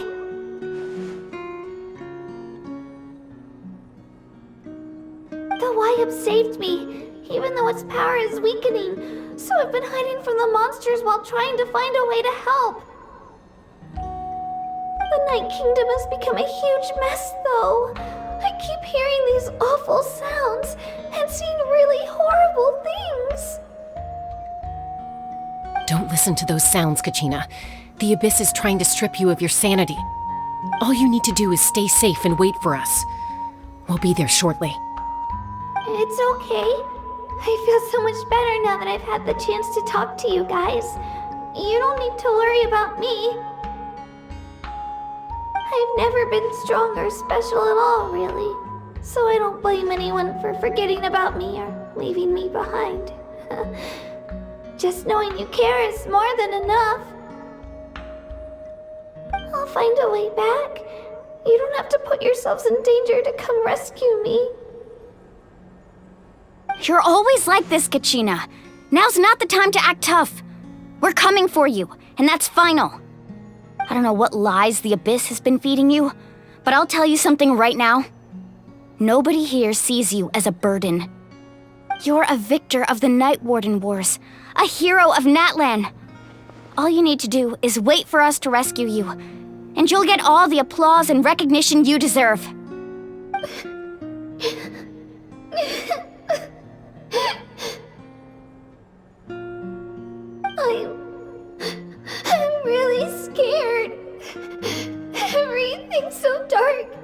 creepy here. And I want to go home. Still, I don't want you to put yourselves in danger because of me. I don't want to hold anyone back ever again. All you need to do is place your trust in us, just like you always have. No one fights alone. We're not leaving you behind. Not ever. Yeah, we're so close, we can't call it quits now! Thank you. Be careful. Looks like we've lost contact. Now comes the most dangerous part. You have to traverse the Night Kingdom in your physical form. This entrance to the Night Kingdom was left behind after an abyssal invasion. Even a brief amount of time inside could expose you to corrosion. I know. I'm prepared for that possibility. All right, then I wish you all the best. I'll tell Koichi to be ready just in case. She's very experienced in dealing with abyssal corruption. That face you just made. Don't tell me you two got into another argument. No, I just feel bad for creating more work for her. I'll go with them too, Archon. The more people, the stronger the party. Thank you so much for your help, everyone. It really means a lot that you're willing to brave these dangers with me. And there's no time to lose, so let's get going. Now that I've lost my power, I won't be able to provide much practical support. But I can still keep an eye on the situation from here. Eon-san, I know it's unlikely, but if you encounter a situation you can't handle... That won't happen. I hope not.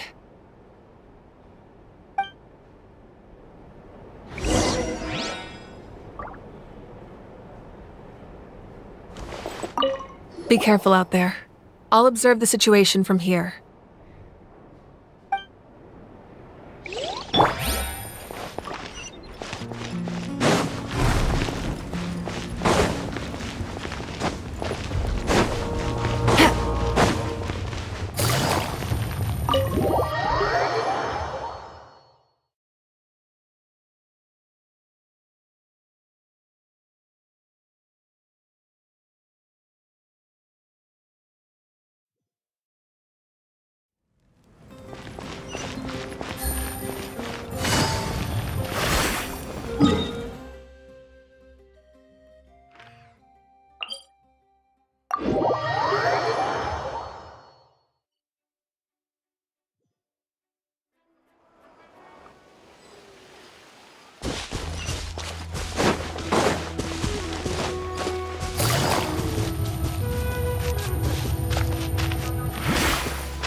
Take it easy.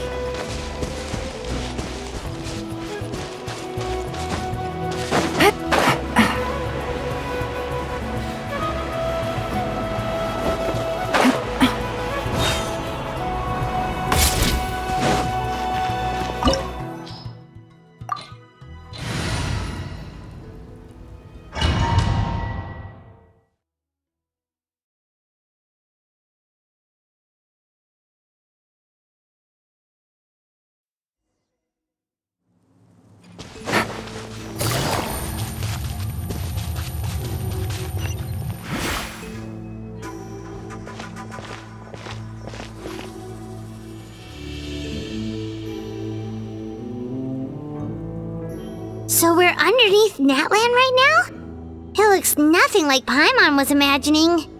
That's because in the distant past, Natlan was home to an incredibly advanced civilization ruled by dragons.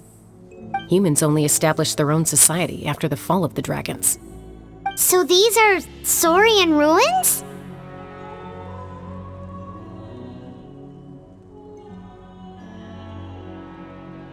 Wait, you mean like the elemental sovereigns?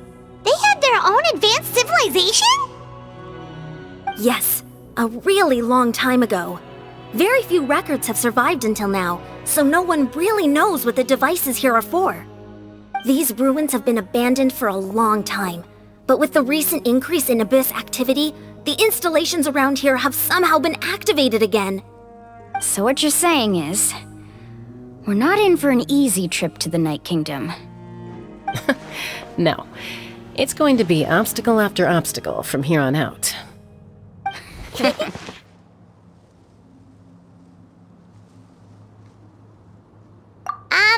are you all laughing like that? It's creeping Paimon out.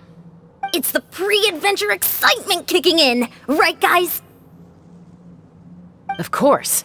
I'm eager to get started.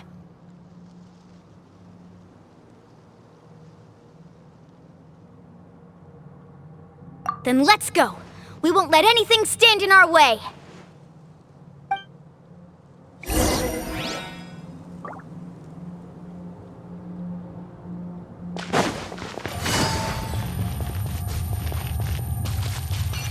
Seems like the road ends here. How should we get across?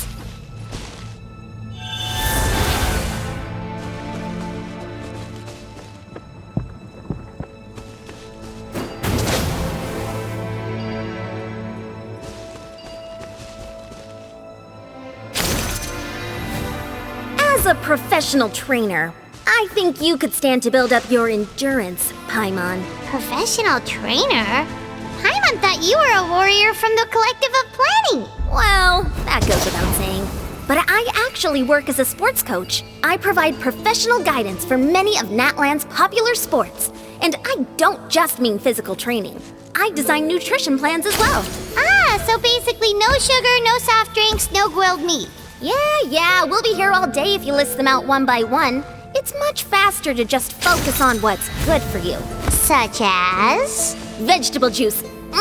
Want some? You know, Ian-san, Paimon feels like the two of us might not see eye to eye.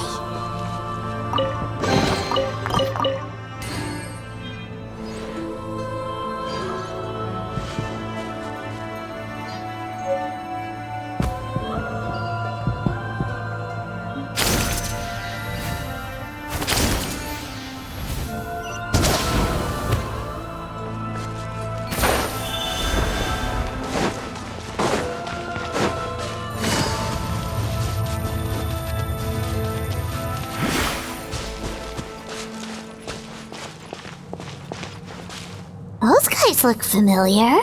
We've fought them before. Let's go. Show no mercy.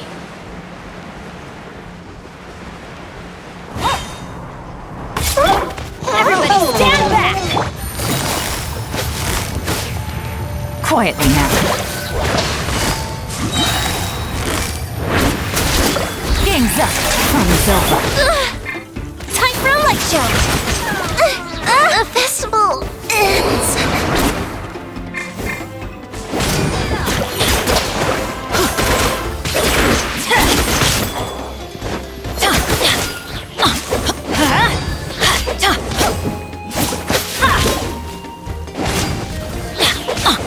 I'm going in!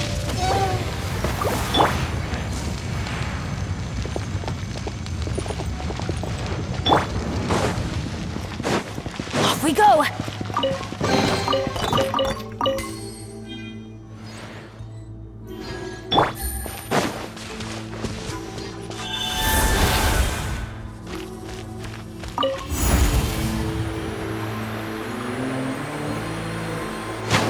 Whoa, the place we need to go seems really high up.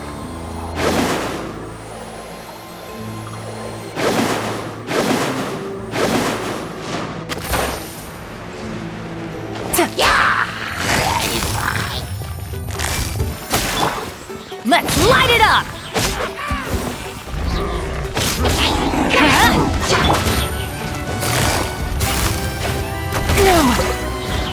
Let's light it up! Everybody stand back!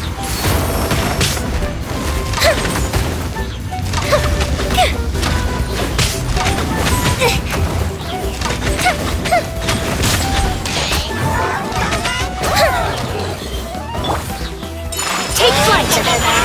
Sakura swirl!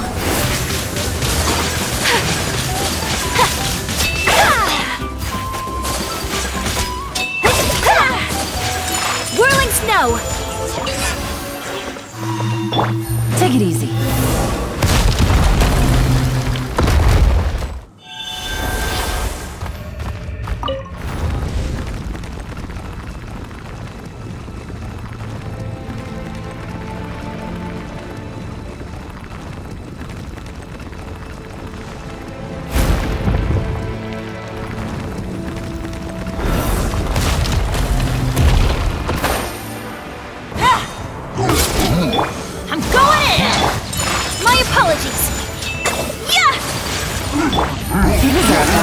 dicey.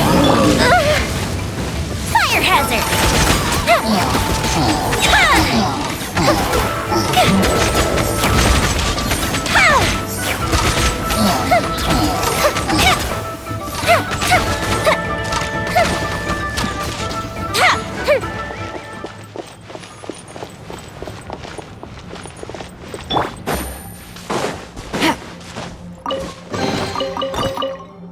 Take it easy.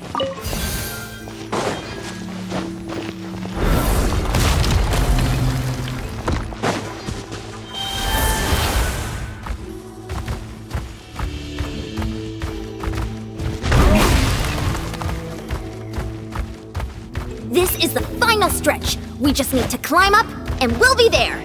Nothing to it. Easy for you to say.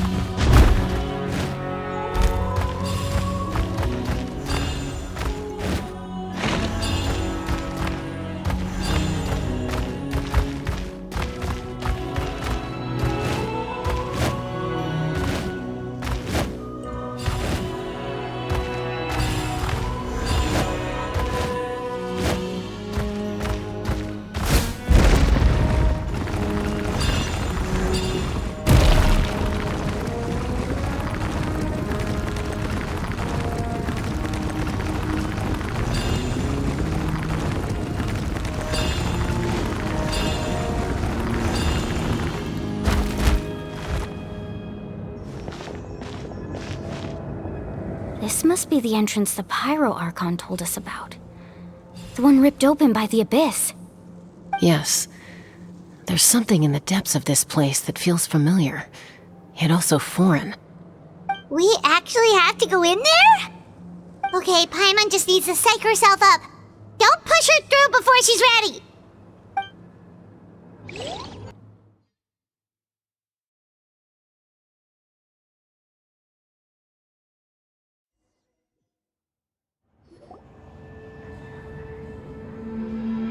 Hey! You don't have to drag Paimon! You're pulling too hard!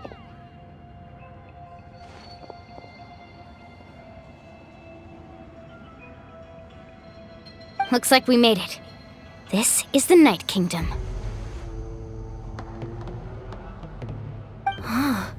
It looks so different from what I imagined in the stories.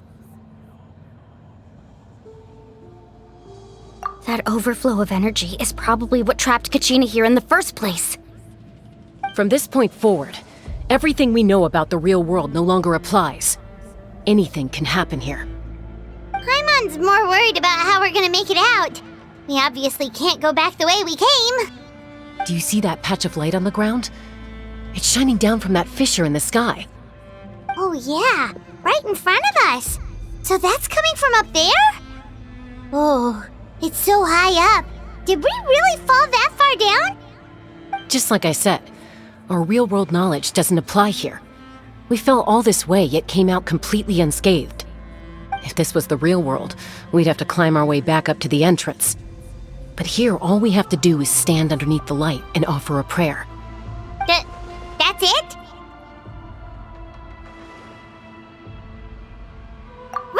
Right. We still got a job to do. So that means all we need to do is find Kachina and bring her to this location. Exactly. This light is streaming in from the real world. It's a link between the two realms. The terrain looks difficult to navigate, and the visibility's not great either. How are we supposed to find Kachina in these conditions? Yeah, these floating black things don't look super friendly either. Those are all manifestations of abyssal power. Be careful. Ghost! A talking ghost! Calm down, I'm here to help. You're the ones who helped Vichama, right?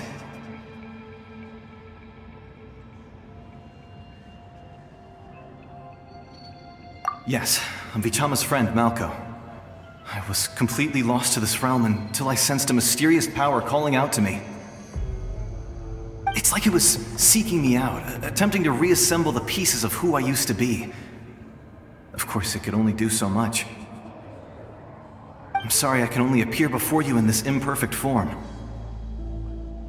No, we should be the ones apologizing. If the spiritspeaker stone hadn't become corrupted by the abyss, we could have done much more. But we had to destroy it. Otherwise, Vichama and his tribe would have been in danger. Of course. Thank you for protecting him. I never imagined that, even after all these years, he'd still take such a risk for me. Under the power of the stone, it felt like our souls were connected. Turns out even our regrets were exactly the same. Whether in triumph or death, you want your best friend by your side. Exactly. That may not be in the cards for us, but it's not too late for you. You're looking for a young girl from the Children of Echoes, right? She's being chased by an embodiment of abyssal power. I'd like to help her while I'm still in this form, so follow me. Be careful. This place has been severely corroded by the abyss. Paimon didn't realize it had gotten this bad. It's like a seething volcano ready to engulf our world at any moment.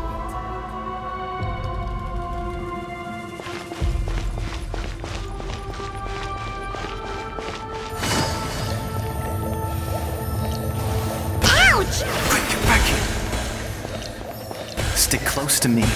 My power will be able to ward off attacks for the time being.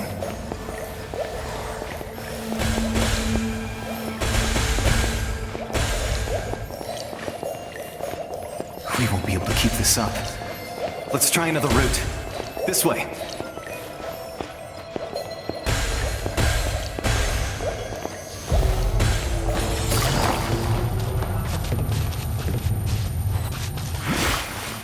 Not good. More monsters. We shouldn't waste our time on them.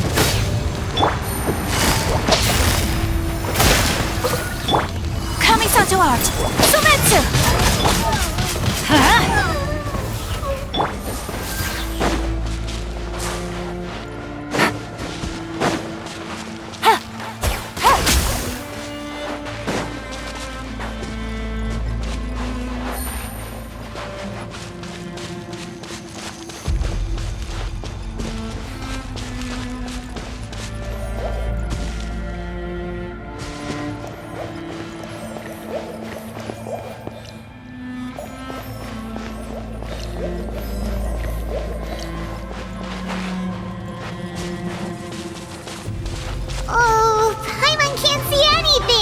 It's easy to get lost here. Just stick close.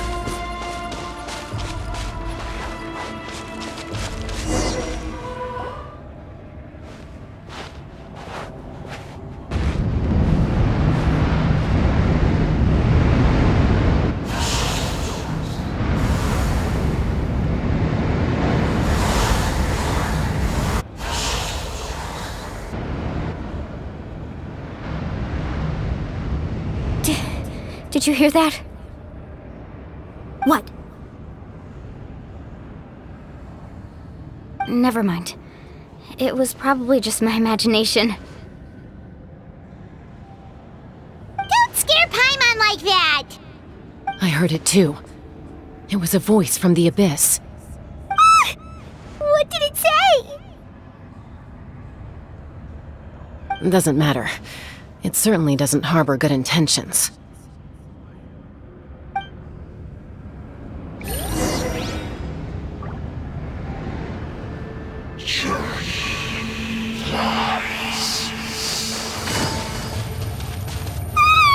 Paimon just heard it too! Let's keep going. Paimon wants to get out of this place!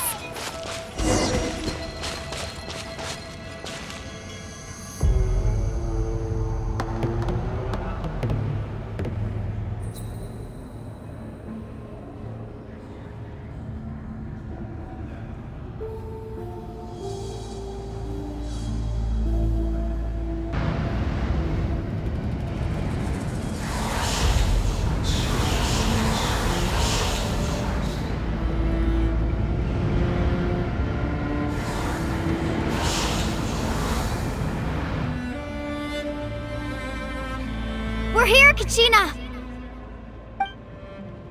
Malani? You made it!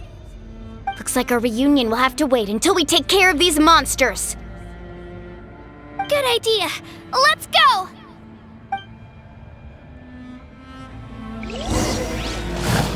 Let's go, Twirly!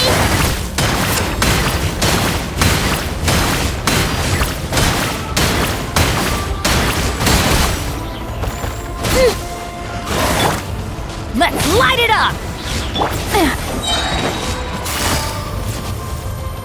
Gotcha.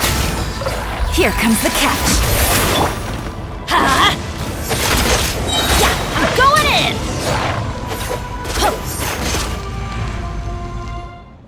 You're here! You're finally here! Thank you so much! That monster can appear from anywhere. It almost caught me a bunch of times. The Wayob's power helped keep me hidden, so I just tried to stay out of sight until you got here. Atta girl. You did so well. And most importantly, you weren't hurt. Should we start heading back then? Actually, I have a request. Will you come visit the Wayob with me?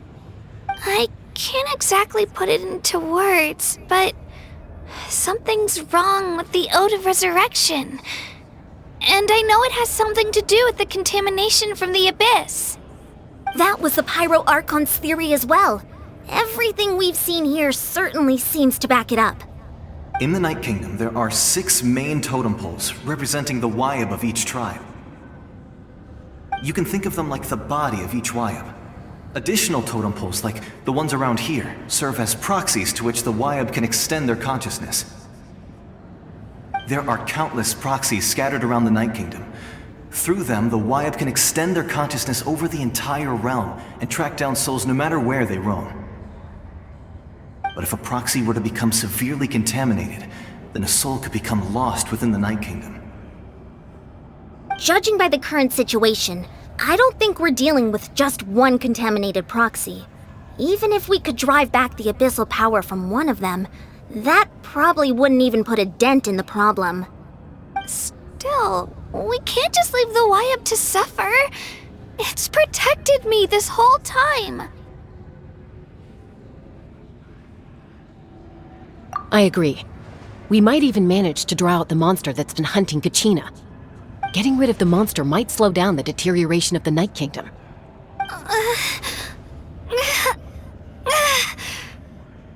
Kachina? What's wrong? Nothing.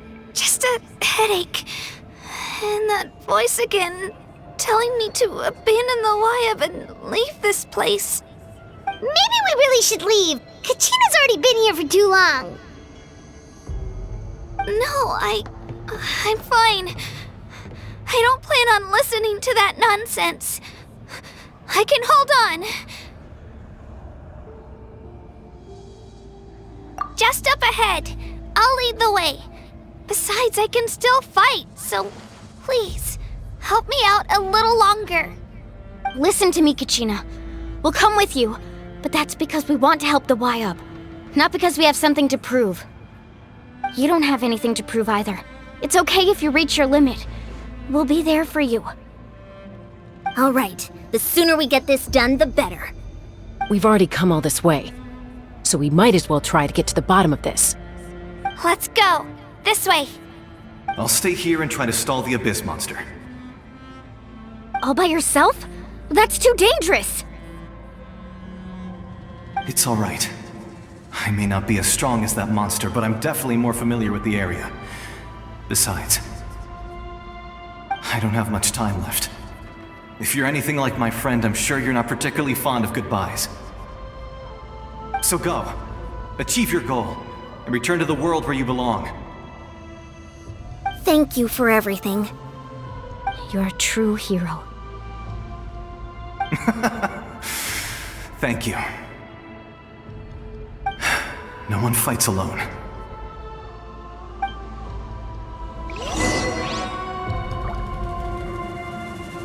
Does your head still hurt? Let me help you walk. I'm fine. You should know I'm made of stronger stuff than that.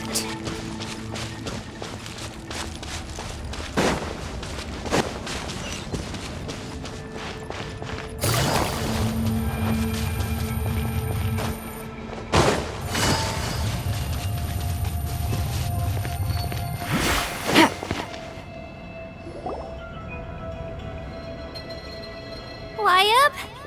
Wayob! I'm back! My friends and I are here to heal you. Wayob? Can you hear me? Wayob?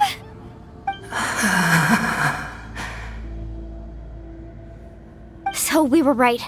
The contamination is already too severe. It's preventing the Wayob from answering our calls. Alright, get ready everyone! Time to purge the abyssal energy from this place!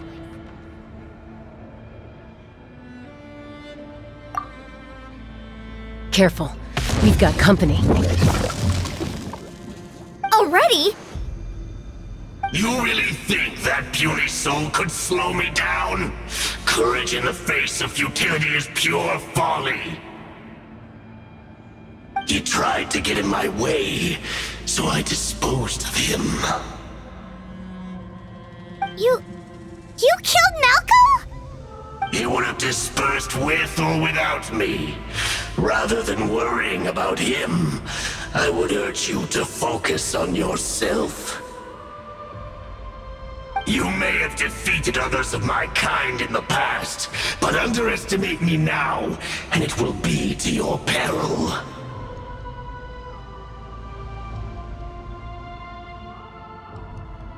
No, the power of the Abyss is intoxicating. The destruction it seeks captivates like a masterful work of art. I strive only for the opportunity to see it up close. I thought this naive little girl was an exception, but it turns out humanity is full of lambs willing to offer themselves up to the slaughter. That is the tragedy of your short lives. You understand nothing of all-encompassing power. Ancient names, pride, friendship, all empty ideas invented to give you a false sense of self-worth. They possess no power at all. The Pyro Archon created those grandiose ideals out of pure selfishness. Anything to avoid sharing power. Anything to avoid handing over the primordial gift to ordinary people like you. Don't believe me? Then ask yourself, why is the Pyro Archon strong beyond measure, while you, Kachina, remain so pathetically weak?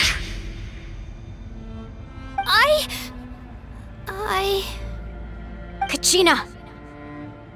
Give me your hand.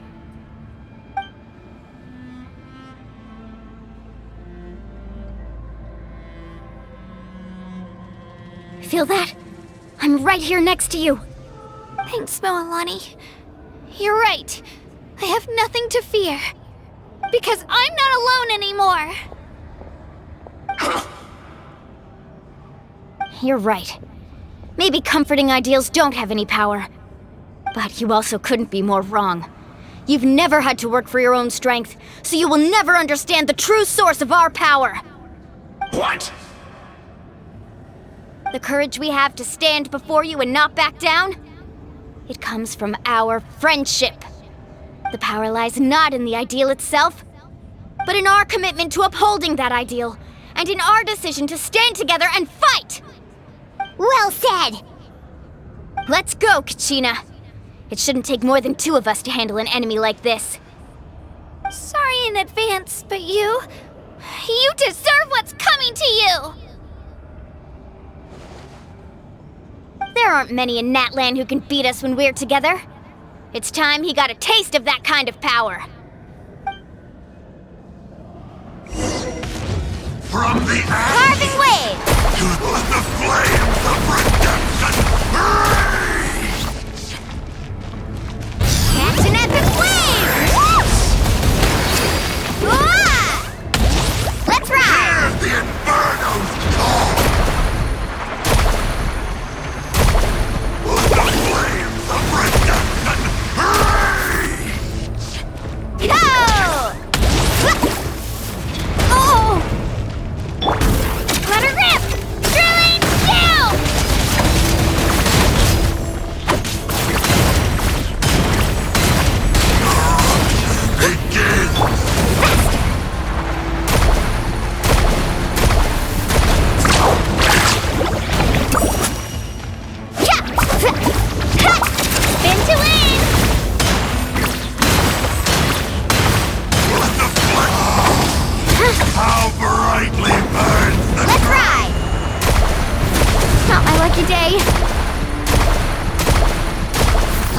from on high!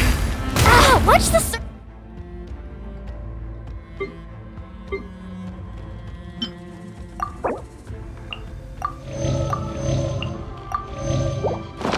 Board.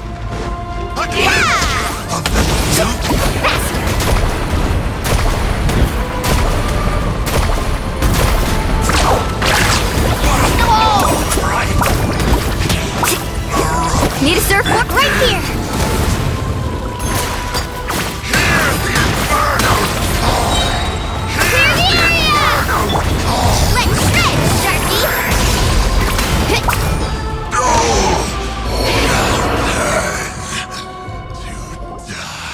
We won! We actually won! That's what he gets for underestimating you two. Fantastic work, Kachina! Absolutely fantastic! This makes me so unbelievably happy. I'm happy too, Mualani. Together we really are unstoppable!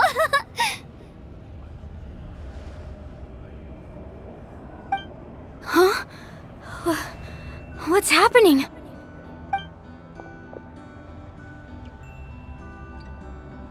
My ancient name is glowing? But I thought I didn't bring it with me! It's probably a projection from the real world, but that doesn't explain why it's glowing all of a sudden.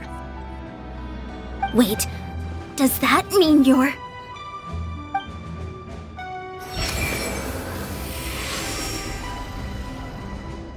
That was a bold move, diving headfirst into the fire to save your friend, especially in a place so overrun with abyssal corruption.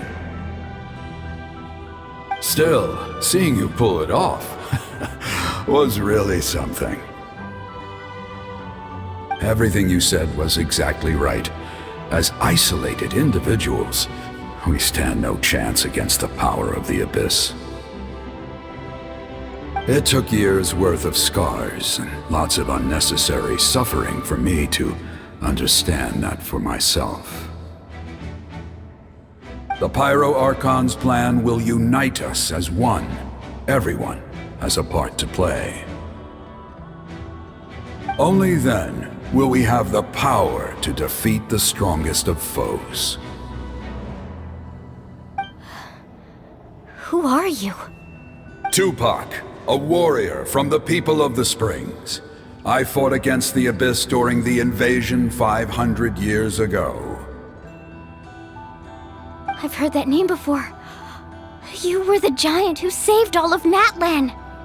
Since you were able to awaken my words from your ancient name, that means you have fully embodied the aspirations of the Wayob. Under the name Umoja, you shall unite the tribes and save Natlan from its impending doom. Me? As long as blood still runs through your veins, even the tiniest spark of steel against stone can ignite a flame. Its blaze will become one with our vision for Natlan. Even amid everlasting darkness, our bonds remain eternal.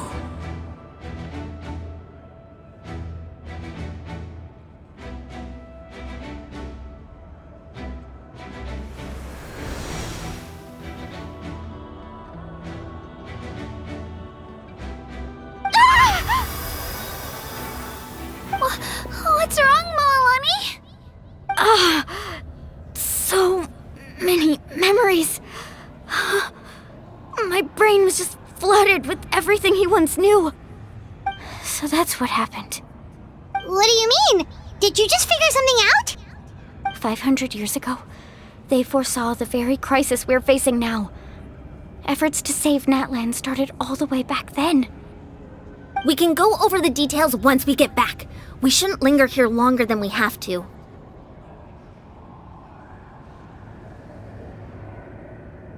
I know bits and pieces, but I had no idea Mualani was also part of the plan. This sounds like something that's going to need a lot of explaining. Let's focus on saving the Wayob first.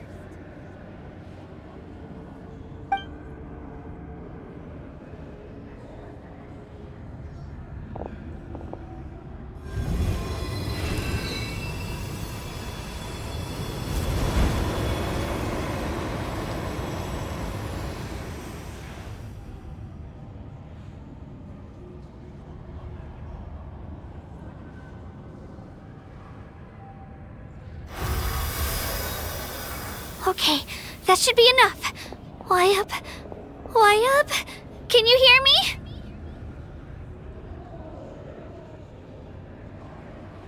I hear your voice, Kachina, my dear child. Great. Well then, I'm afraid it's time to say goodbye. I just wanted to make sure you were okay before we leave, but we can't afford to stay here any longer. I was going to ask why you bestowed an ancient name upon someone like me, but it's okay. I'll keep searching within myself for the answer. I'll never stop trying to improve my strength. One day, I'll live up to the hero you saw in me. You are already an outstanding child in my eyes, Kachina. No matter what happens. Huh? You are all my most beloved children. It has always been my honor to protect and nurture you. Your ancient name is just that. A name. Much like your parents chose to name you Kachina, I also gave you a name, but it need not define you. Focus on who you want to be. You are already worthy of your name.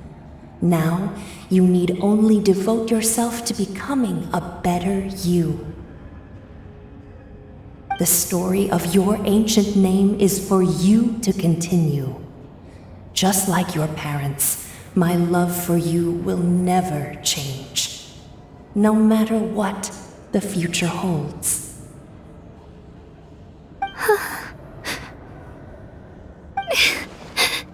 Thank you, Wayob. It gladdens me to see the Pyro Archon's plan move another step towards completion, but it is time for you to leave this place. The situation here is getting worse. Go now, my children. Save Natlan on behalf of all you hold dear. I know we've never met before, Wayob, but I just wanted to say thank you for encouraging Kachina. It was exactly what she needed to hear. Whoa! What's going on? An earthquake? We're out of time. It's the power of the abyss. Quick, we need to run!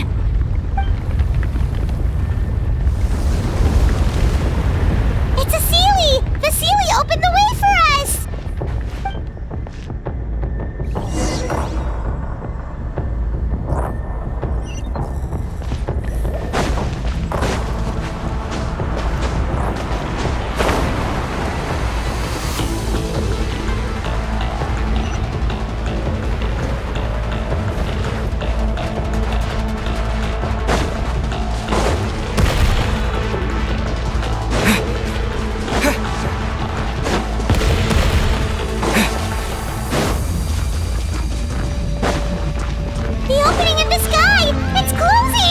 We need to hurry, or we'll be stuck here!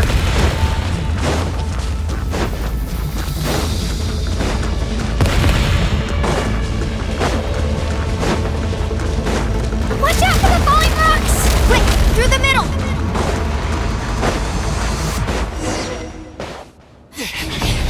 Come on, faster! We'll never make it!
You've done well. Now come home.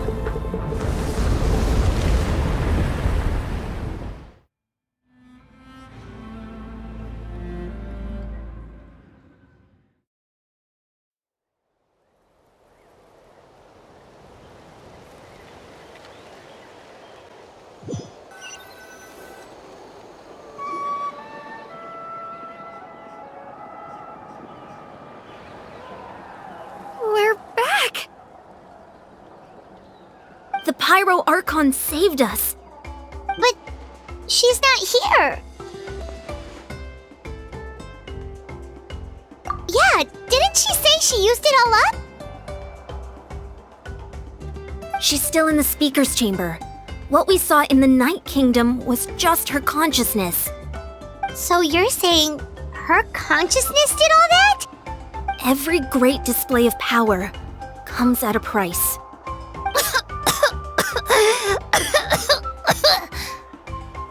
You must feel terrible, Kachina. Just hold on. We'll get you to a doctor soon. Let's get back to the stadium. The Pyro Archon said she'd have a doctor waiting for us. I recommend getting a full checkup, just to make sure no damage gets left behind. Paimon feels okay. What about you, Traveler? Right. You always seem to do pretty well against the Abyss. Let's get going. We need to share what we learned in the Night Kingdom as well. Right. The Wayob mentioned something about the Pyro Archon's plan. What is it exactly? I'll let her explain everything. We're all a part of the plan now. Every move we make from here on out will decide Natlan's ultimate fate.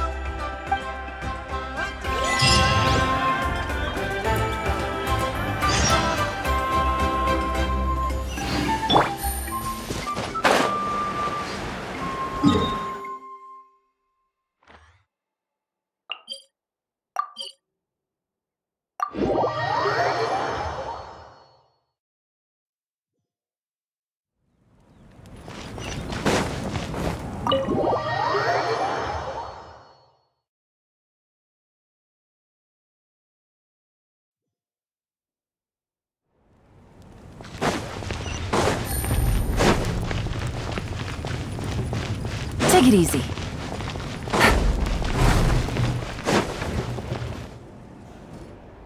Huh. There's a lot less stuff here than before. It's good to see you all here in one piece. I know you must have a lot of questions, but let Koichi check you over first. It's best not to let any lingering effects of the Abyss go untreated. Thank goodness you made it back.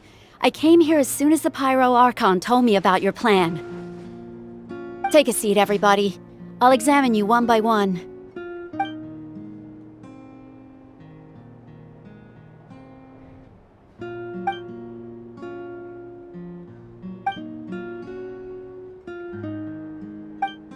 All right, that should do it for now. But just to be safe, I'll perform another checkup in a couple of days. I have to say, though, I've never seen anyone react to the Abyss like you, Traveler. It's like you're completely immune to its power. He always has been special like that. He can even purify its power. Wait, now that you mention it, Paimon doesn't think she's affected either. Given the current situation, that ability will likely play a great role in the events to come. Of course. I still have patients to see, so I'll head out. Thank you, Koichi. All right. We might not see eye to eye, but we both had good intentions. Just give it time. I'm sure we'll figure things out between us one day. Yeah.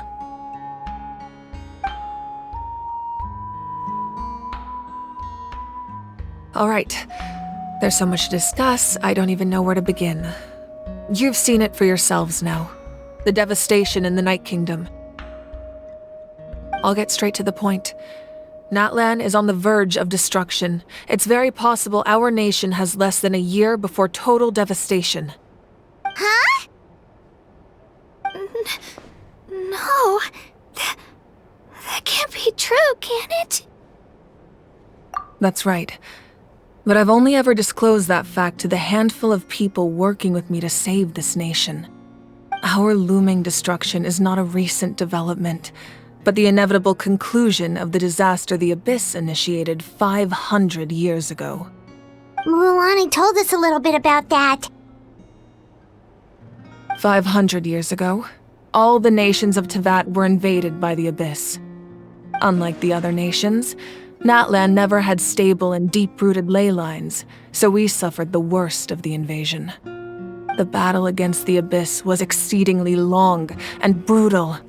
In the end, victory came at the cost of our civilization and countless lives.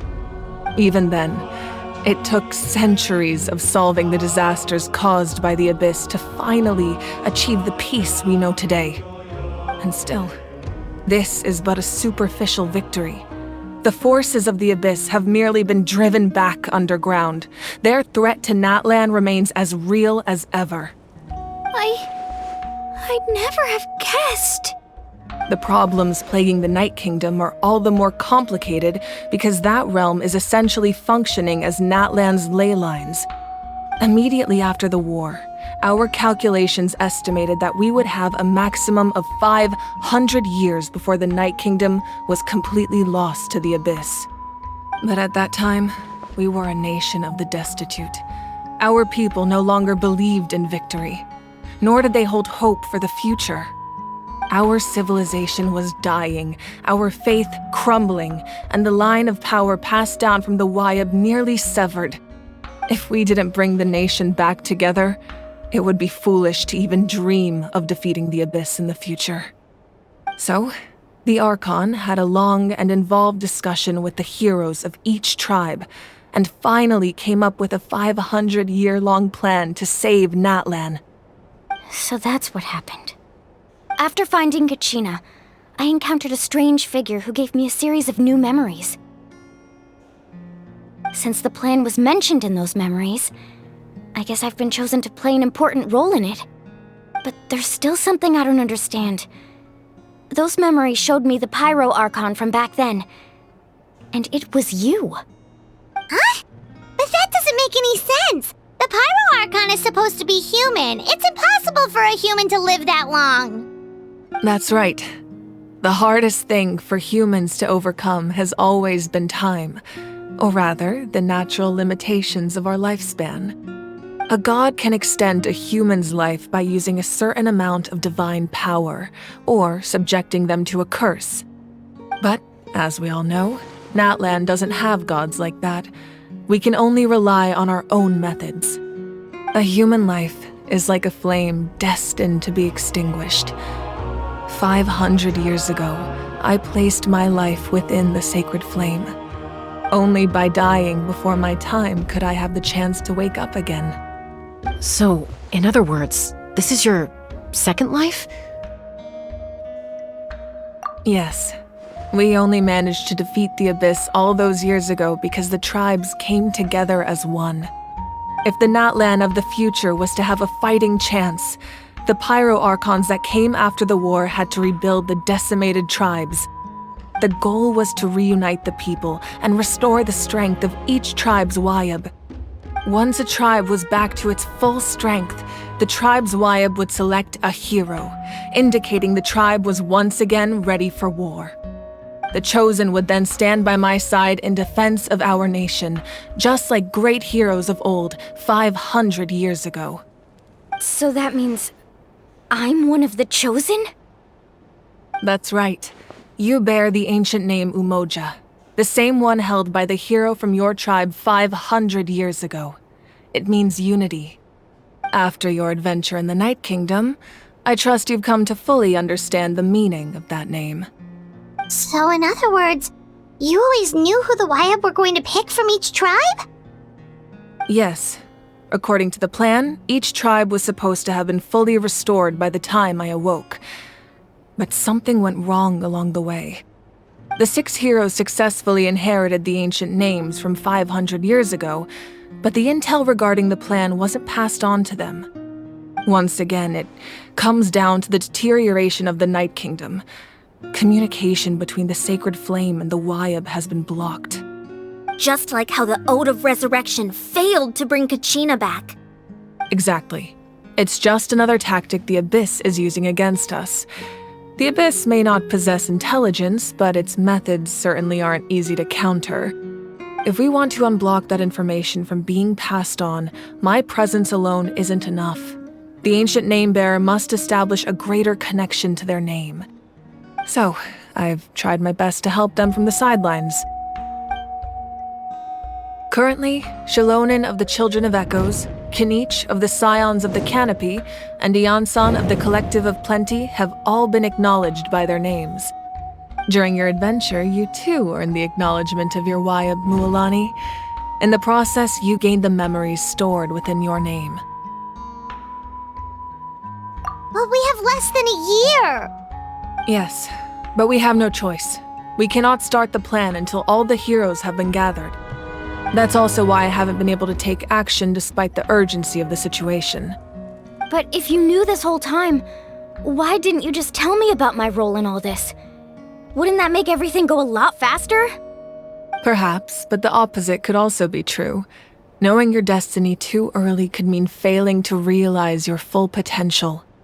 Just like your determination to save Kachina, I hope your commitment to this endeavor comes from your own strength of will, rather than a sense of obligation. So I suppose you're not going to tell us who the final two heroes are then? That's right. Their time is yet to come. Putting pressure on them beforehand will only hinder their development. I can only trust in the judgment of the Wayob. I have never believed I could solve this crisis alone. In fact, it was precisely because I chose to trust and rely on others that we managed to get this far. Natlan's salvation lies not in its Archon or any singular individual, but in us all. You're quite perceptive, aren't you? I thought I might get away with avoiding the topic. Huh? Oh, right! All the stuff you stored here before, where did it all go? Even though I sacrificed my power, I still needed a contingency plan to ensure you would make it back from the Night Kingdom. After all, I was the one who allowed you to take that risk, and Mualani has an important role to play in my plan. In addition to their sentimental value, the items I stored here held a much more important purpose: fuel. Fuel? Ah, so back then, that's why you... Yes. The stories embodied by those items are certainly important, but there's an even more significant trait they all share. Every item belonged to a hero of Natlan. Over time, they became imbued with a certain amount of contending fire from being carried in battle. On their own, each item's power is limited, but together, their combined effect can prove quite useful in a dire situation.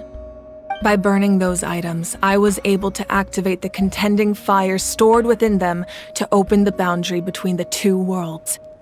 It was a rather crude approach, so all their power was depleted in an instant, as you can see. But weren't they all precious treasures? What about their stories? That's exactly why I dragged you all here. No matter what, I never wanted the Pyro Archon to have to use that power. Oh, I'm so sorry. You have nothing to be sorry for. You all deserve my thanks, actually. If you hadn't saved the totem pole, that area of the Night Kingdom would have been forever lost to the Abyss.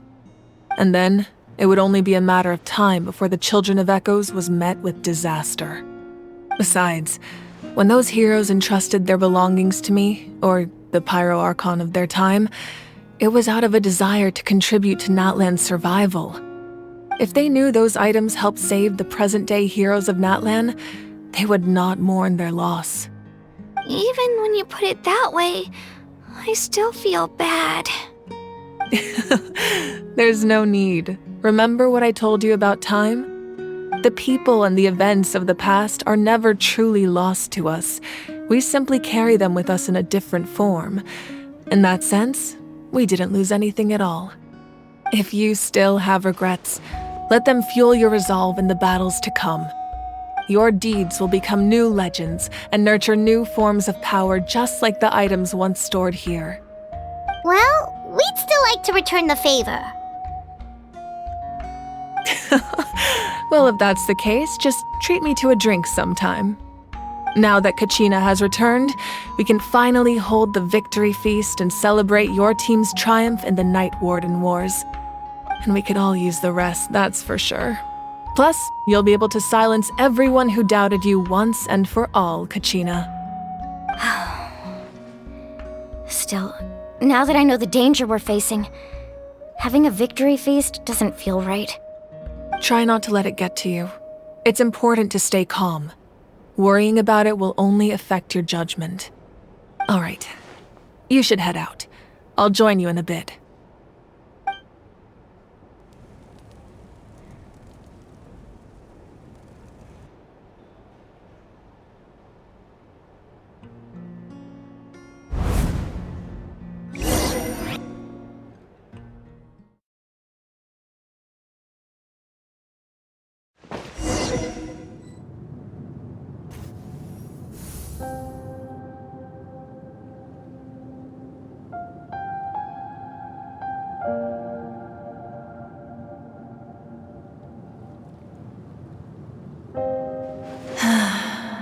When I was young, I used to sit by the hot springs and listen to the stories of warriors from all over Natlan. They attract people from all walks of life. Friends come easy here, no matter what tribe you're from. The people of the springs have never claimed the hot springs as their own private property. They are there to bring all hot spring buddies together. It's been really nice, seeing the children of my tribe get older. It's helped me gradually understand the true value of the springs. I've witnessed their energy, their determination, their absolute passion for life. Even when they cause trouble, I never managed to hold on to my anger for long. It's unbelievable how quickly they worm their way back into my good graces.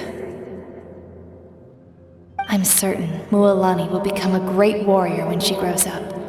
She possesses infinite potential. I can see it. One day, when I'm no longer in fighting form, I'll come here and tell stories to all the children, just like those warriors did for me.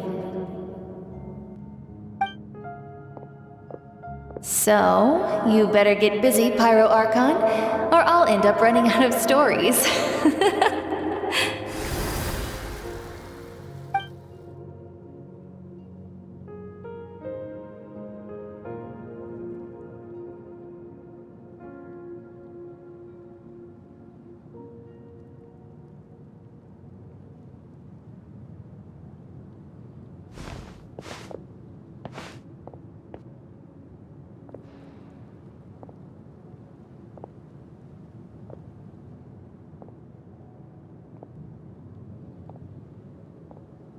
Our nation is engulfed in darkness. Our tribes stand divided, and yet you promise victory in the distant future.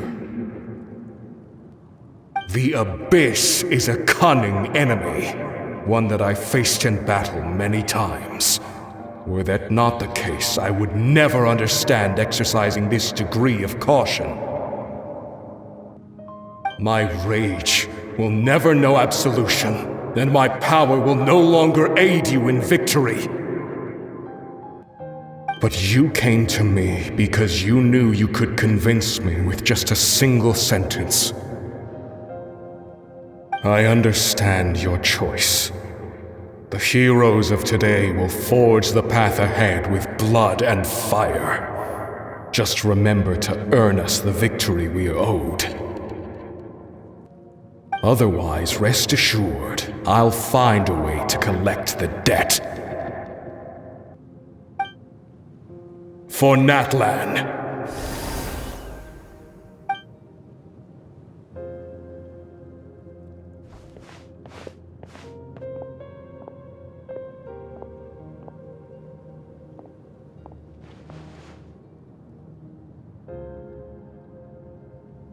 So, you're gonna head 500 years in the future to serve as the Pyro Archon again? But what about the you from right now? You're just gonna die?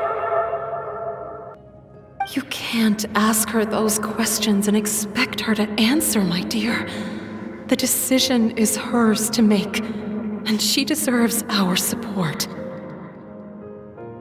We will do everything we can to rebuild the tribes. Don't you worry.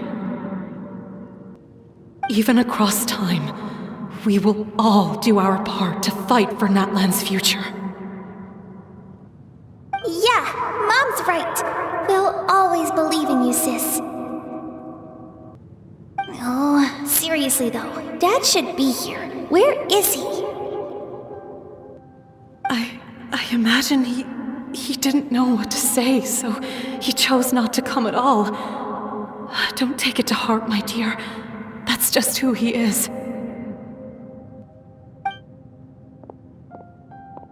Just remember, no matter what happens in the future, we will always love you.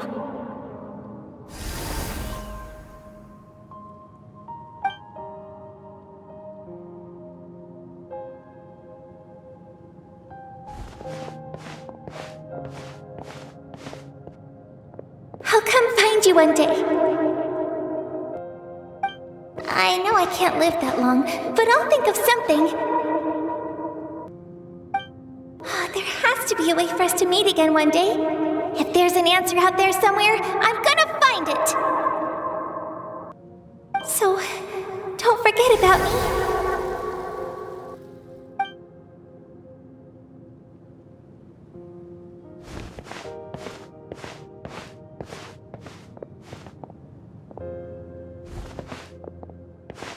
If that's your decision, then you have my full support, Archon. May our children live to see such a lovely son. For Natlan! No one fights alone.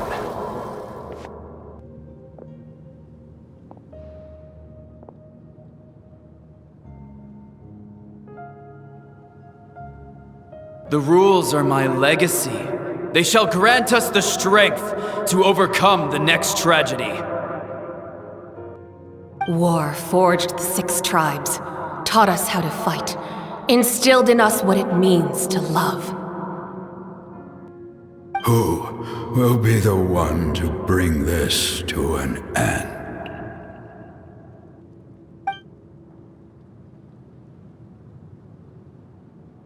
We are the inheritors of memory and legend. Those who grew alongside sun and wind. Those who forged our own destiny and future. That is Natlan's fire, the lifeblood of our nation.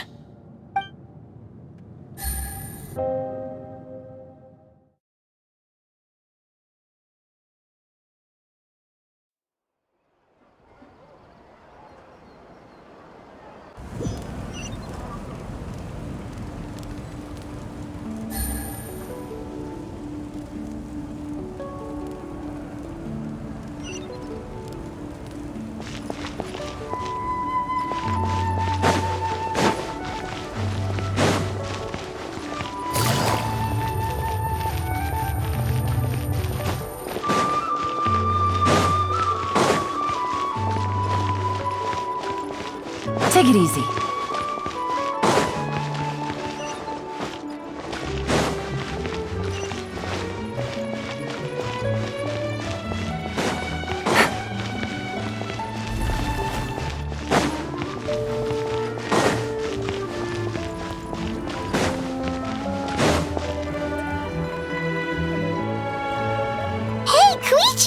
You here for the victory feast too? Oh, no. I knew Chaska would be here, so I just came to deliver some medicine.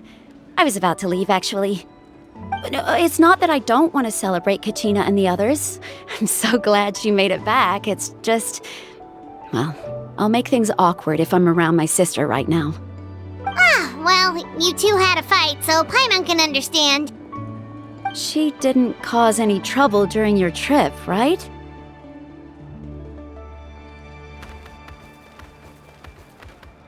Yeah, she was super helpful. She gave us a lot of useful information about the Abyss. That's good. That's all I needed to know. Is there a reason you asked? You were pretty outspoken when we first met, but now it's like you're holding something back. Maybe it seemed unreasonable, picking that fight with her before you left, but I did it for a reason. Her impulse to fight is extremely strong. Her mental strength helps her rein it in, but she still loses control sometimes.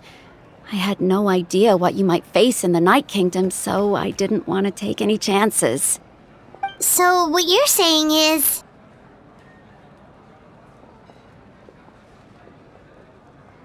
Okay, so maybe it sounds a little stupid, but it works pretty well. It helps her keep her cool for a little while, at least. Anyway, I'm just glad you were able to make it back safe and sound. That's all I wanted. But do you really have to go that far? Can't you just talk it out? No way. Chaska never opens up about her own pain, especially to her family. She can't learn about this, or it'll be even harder to help her. I appreciate the understanding, and don't worry. I'll find a way to help her ease this burden. Anyway, I need to get going. Enjoy the celebration. Oh, and if you ever need a doctor, you know who to find.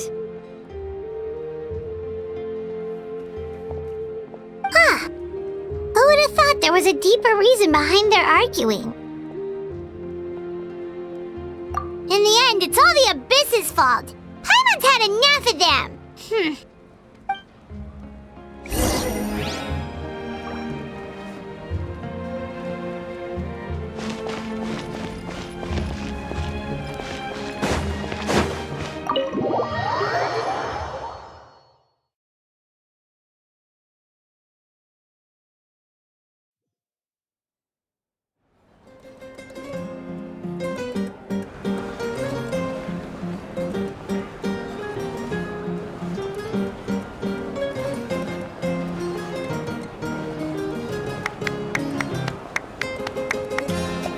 Let's give a huge round of applause to our brave young warrior, Kachina!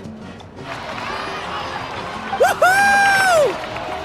Well done, Kachina. Thank you, everyone. I'm so glad I finally made it. I always knew you could do it. With so much potential at your age, you have a great future ahead of you. You're one to talk. Don't think I didn't know you were the first person to abandon your team. I'll be dealing with you when we get back. I had no choice. My friend invited me. I couldn't just say no. Oh, really? So you weren't just trying to get ahead in the first round? I wasn't, I swear. I just happened to find that bearer injured in the wild, so I stopped to bandage his wounds.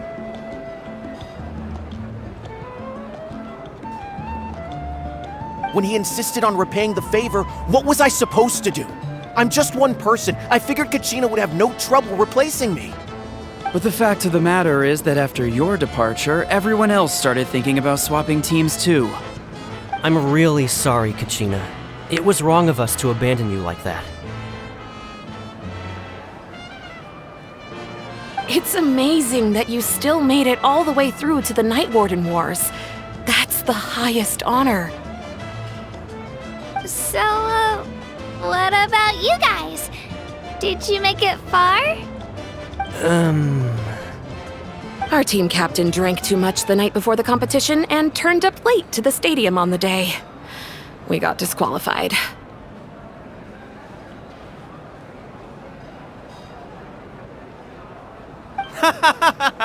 Serves you all right. No sympathy from me.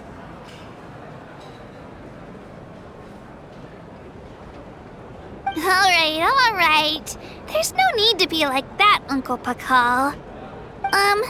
Dear friends, I'd like to say a few words. Firstly, I'm grateful to my friends and our great Archon for helping to bring me back. This traveler and his companion Paimon are some of the strongest people I've ever met. If they were allowed to participate in the pilgrimage, I have no doubt that they'd win the whole thing. They've agreed to let me learn from them. With their help, I believe I can become even stronger still. And let's not forget my good friends, Moalani, Chaska, Kanich, and Dayon-san. They all helped the Traveler and Paimon figure out a way to bring me back from the Night Kingdom.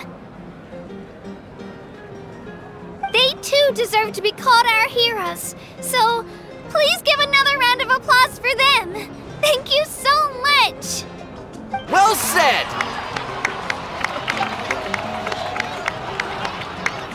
I'll drink to that. How does it feel being a hero, Kachina? To be honest, it's a bit overwhelming. It all just feels so surreal. Well, you better get used to it! Next up, undefeated champion! Hey, please don't make fun of me.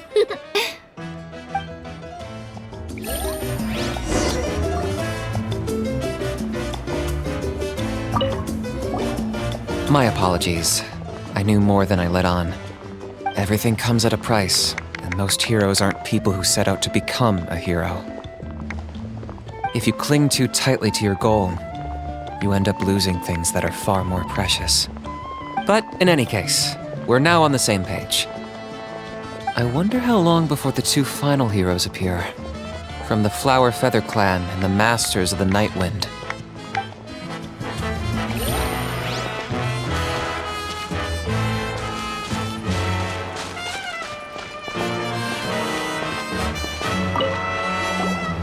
I've been through so much all at once. Everything still kind of feels like a dream. Are you still feeling unwell? Nope, all better now. I told you I bounced back pretty quick, so don't worry about me. I bet you guys must be tired though. Make sure you get some good rest tonight. You gotta recharge so you'll be in the mood to have fun.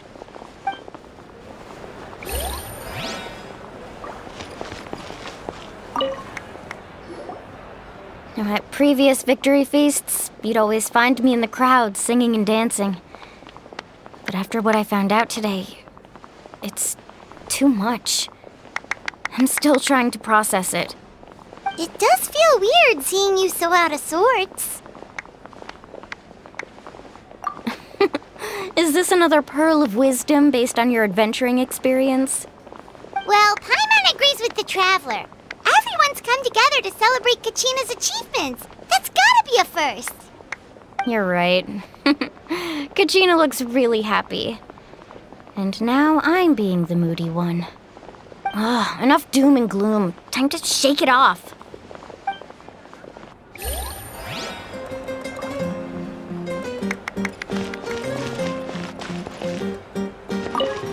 It cost us a lot, but we got Kachina back safely, and that's what matters. There'll be even tougher challenges coming our way in the days ahead, though. We'll have to train harder, make sure we're in peak condition. That includes you, Paimon. I can do a special one-off session to show you the ropes. Interested? No thanks.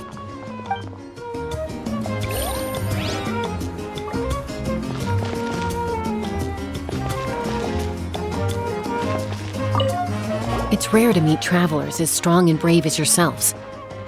I raise my glass to you. Anyway, my sister's already gone back to our tribe. She has patients to treat. Oh, we actually ran into her on the way here and, well, Paimon just thinks she really cares about you. Yeah, I'm planning on visiting home myself in a few days. To tell her and the rest of the family that they need to be extra careful. I just hope they take it seriously. The Abyss has likely sensed your arrival in Natlan by now. So exercise caution on your adventures as well.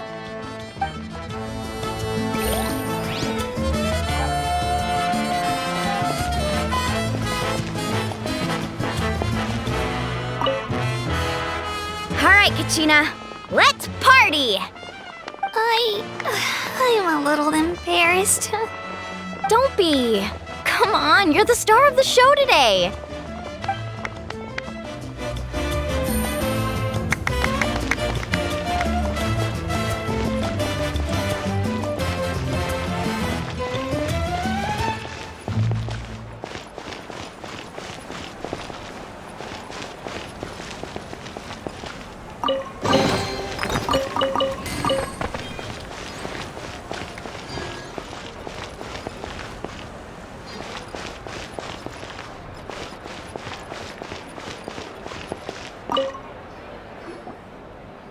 you're here. Have some fruit juice. I got it specially for you two. How did you know? That's Paimon's favorite!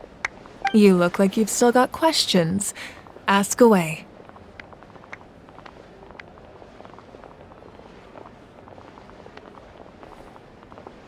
Because they had their own lives to live. The thought of telling them, abandon your families and everyone you love, and come with me to the end of time, for in 500 years Natlan will be destroyed, it seemed too cruel. You could just as easily point out that everything in this world would come to an end eventually. But life is short, and beyond a point, it just doesn't seem real. Imagine if I said, let's leave right now, and go save the sun because it'll flame out in a few million years. It would sound quite ridiculous. I couldn't make them shoulder that burden with me. Besides, every generation will have its heroes, this one included. The plan could still work without them. Or, of course, without me. But since I was the one who came up with the plan, I felt duty-bound to see it through to the end. Paimon's suddenly remembering that portrait in your room. Was that your family from back then? Yes, it was. So when you asked me who my sister grew up to be, the truth is that very little information survives. From what I've been able to piece together, I can conclude with a reasonable degree of confidence that she ended up as an architect and artist. She played an instrumental role in rebuilding the scions of the Canopy tribe, designing and building many houses. But of course, none of her buildings are around anymore. Still, it was an impressive achievement, and I'm very proud of her. You feel loss keenly. It seems to stir up feelings of regret in you. But this is something I have long since come to terms with. This is a war, and there can be no war without loss. I am already far more fortunate than those who lost their lives to the abyss. The people of Natlan look to me as their Archon, and the weight of their expectations is mine to bear. I must see our fate through to the very end, no matter what I may find there. Yeah, doesn't that mean the way everything ends has already been written, including your plan? I suppose, but so what? Don't forget, time takes many forms. The past, present, and future coexist, and all are equally important. Even if the future ends in destruction, there's still no reason to give up on the here and now. And it's precisely because we humans cannot know our fate that we will never give up on our struggle. This is a pivotal moment. We are still 2 heroes short. Well, 3 to be precise. There's one further hero who I'm hoping to get on my side, whatever it takes. Your resistance to the corrupting power of the Abyss is truly remarkable. It would easily make you an all-important figure in the upcoming battle. If you agree to join us, you will not only gain my full support in your journey, but I will also forge a brand new ancient name for you. Ancient names can be forged? They can. Several strict conditions must be met, but if they couldn't be forged at all, then the number of them in circulation would have long dwindled to 0.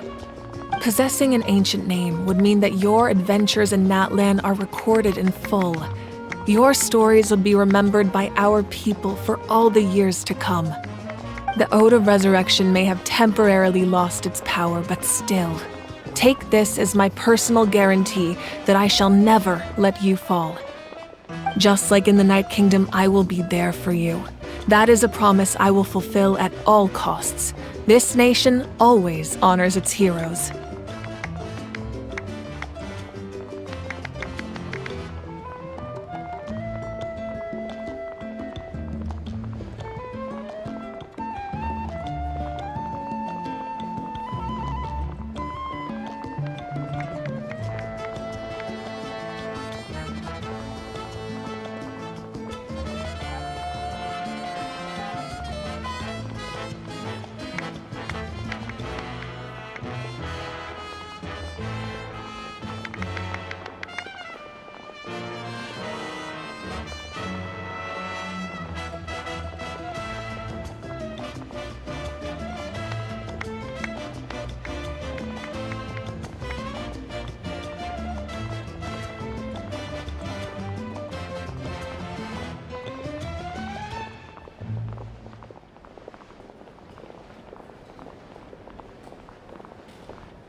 We can't just ignore the situation here.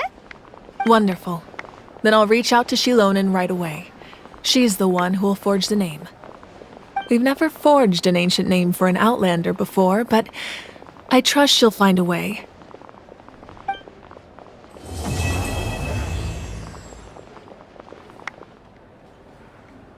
My lord, we've received word that the Pyro Archon has lost much of her power.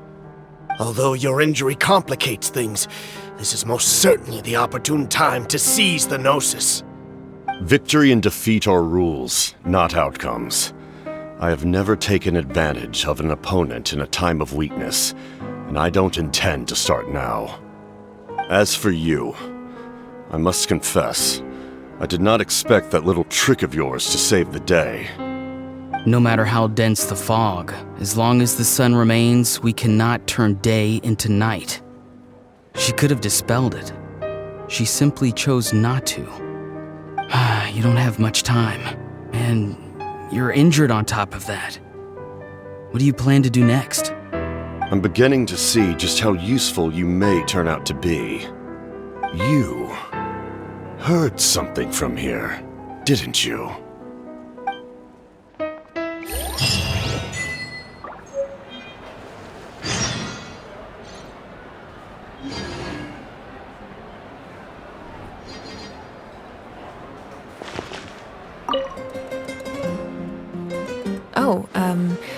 Something else you'd like to ask? Well, our intel suggests he hasn't made any new movements yet, although Kenichi's investigation helped us confirm that he's being aided by someone from the Masters of the Nightwind. I'm getting closer to narrowing down who that may be, but it's still unclear whether this person aided the captain out of willingness or coercion. If you learn anything about this during your adventures, please let me know. Something else you'd like to ask? The Abyss is the most formidable enemy in all of Teyvat. In the beginning, it took failure and tragedy to even begin to learn how to fight back. All of the methods you've seen in other nations were developed based on experience and insight passed down over generations. We know them to work, but few of us actually understand why. It's the same for the method we use here in Natlan. Ever since ancient times, elemental energy has been one of our most reliable weapons against the Abyss. As for the principles behind it, I'm afraid you might have to seek answers from someone older than the position of Pyro Archon itself. Something else you'd like to ask? That also comes down to the long-standing effects of the Abyss. Our people's survival is inextricably tied to the Wayob, but their power has its limits. They cannot offer our people the same degree of protection outside our borders. In fact, people who do decide to leave often suffer from memory loss and emotional issues. Everyone in Natlan understands this. That's why our people never leave without a good cause. Even if someone is left with no choice, the chief of their tribe must seek approval with the Wayob to grant them leave. And the Wayob have always been very strict about granting that approval, since extending protection beyond our borders means consuming power reserved for our fight against the Abyss. Still, there's no need to worry. The Wayob extend their protection to all within Natlan, including visitors from afar. Something else you'd like to ask?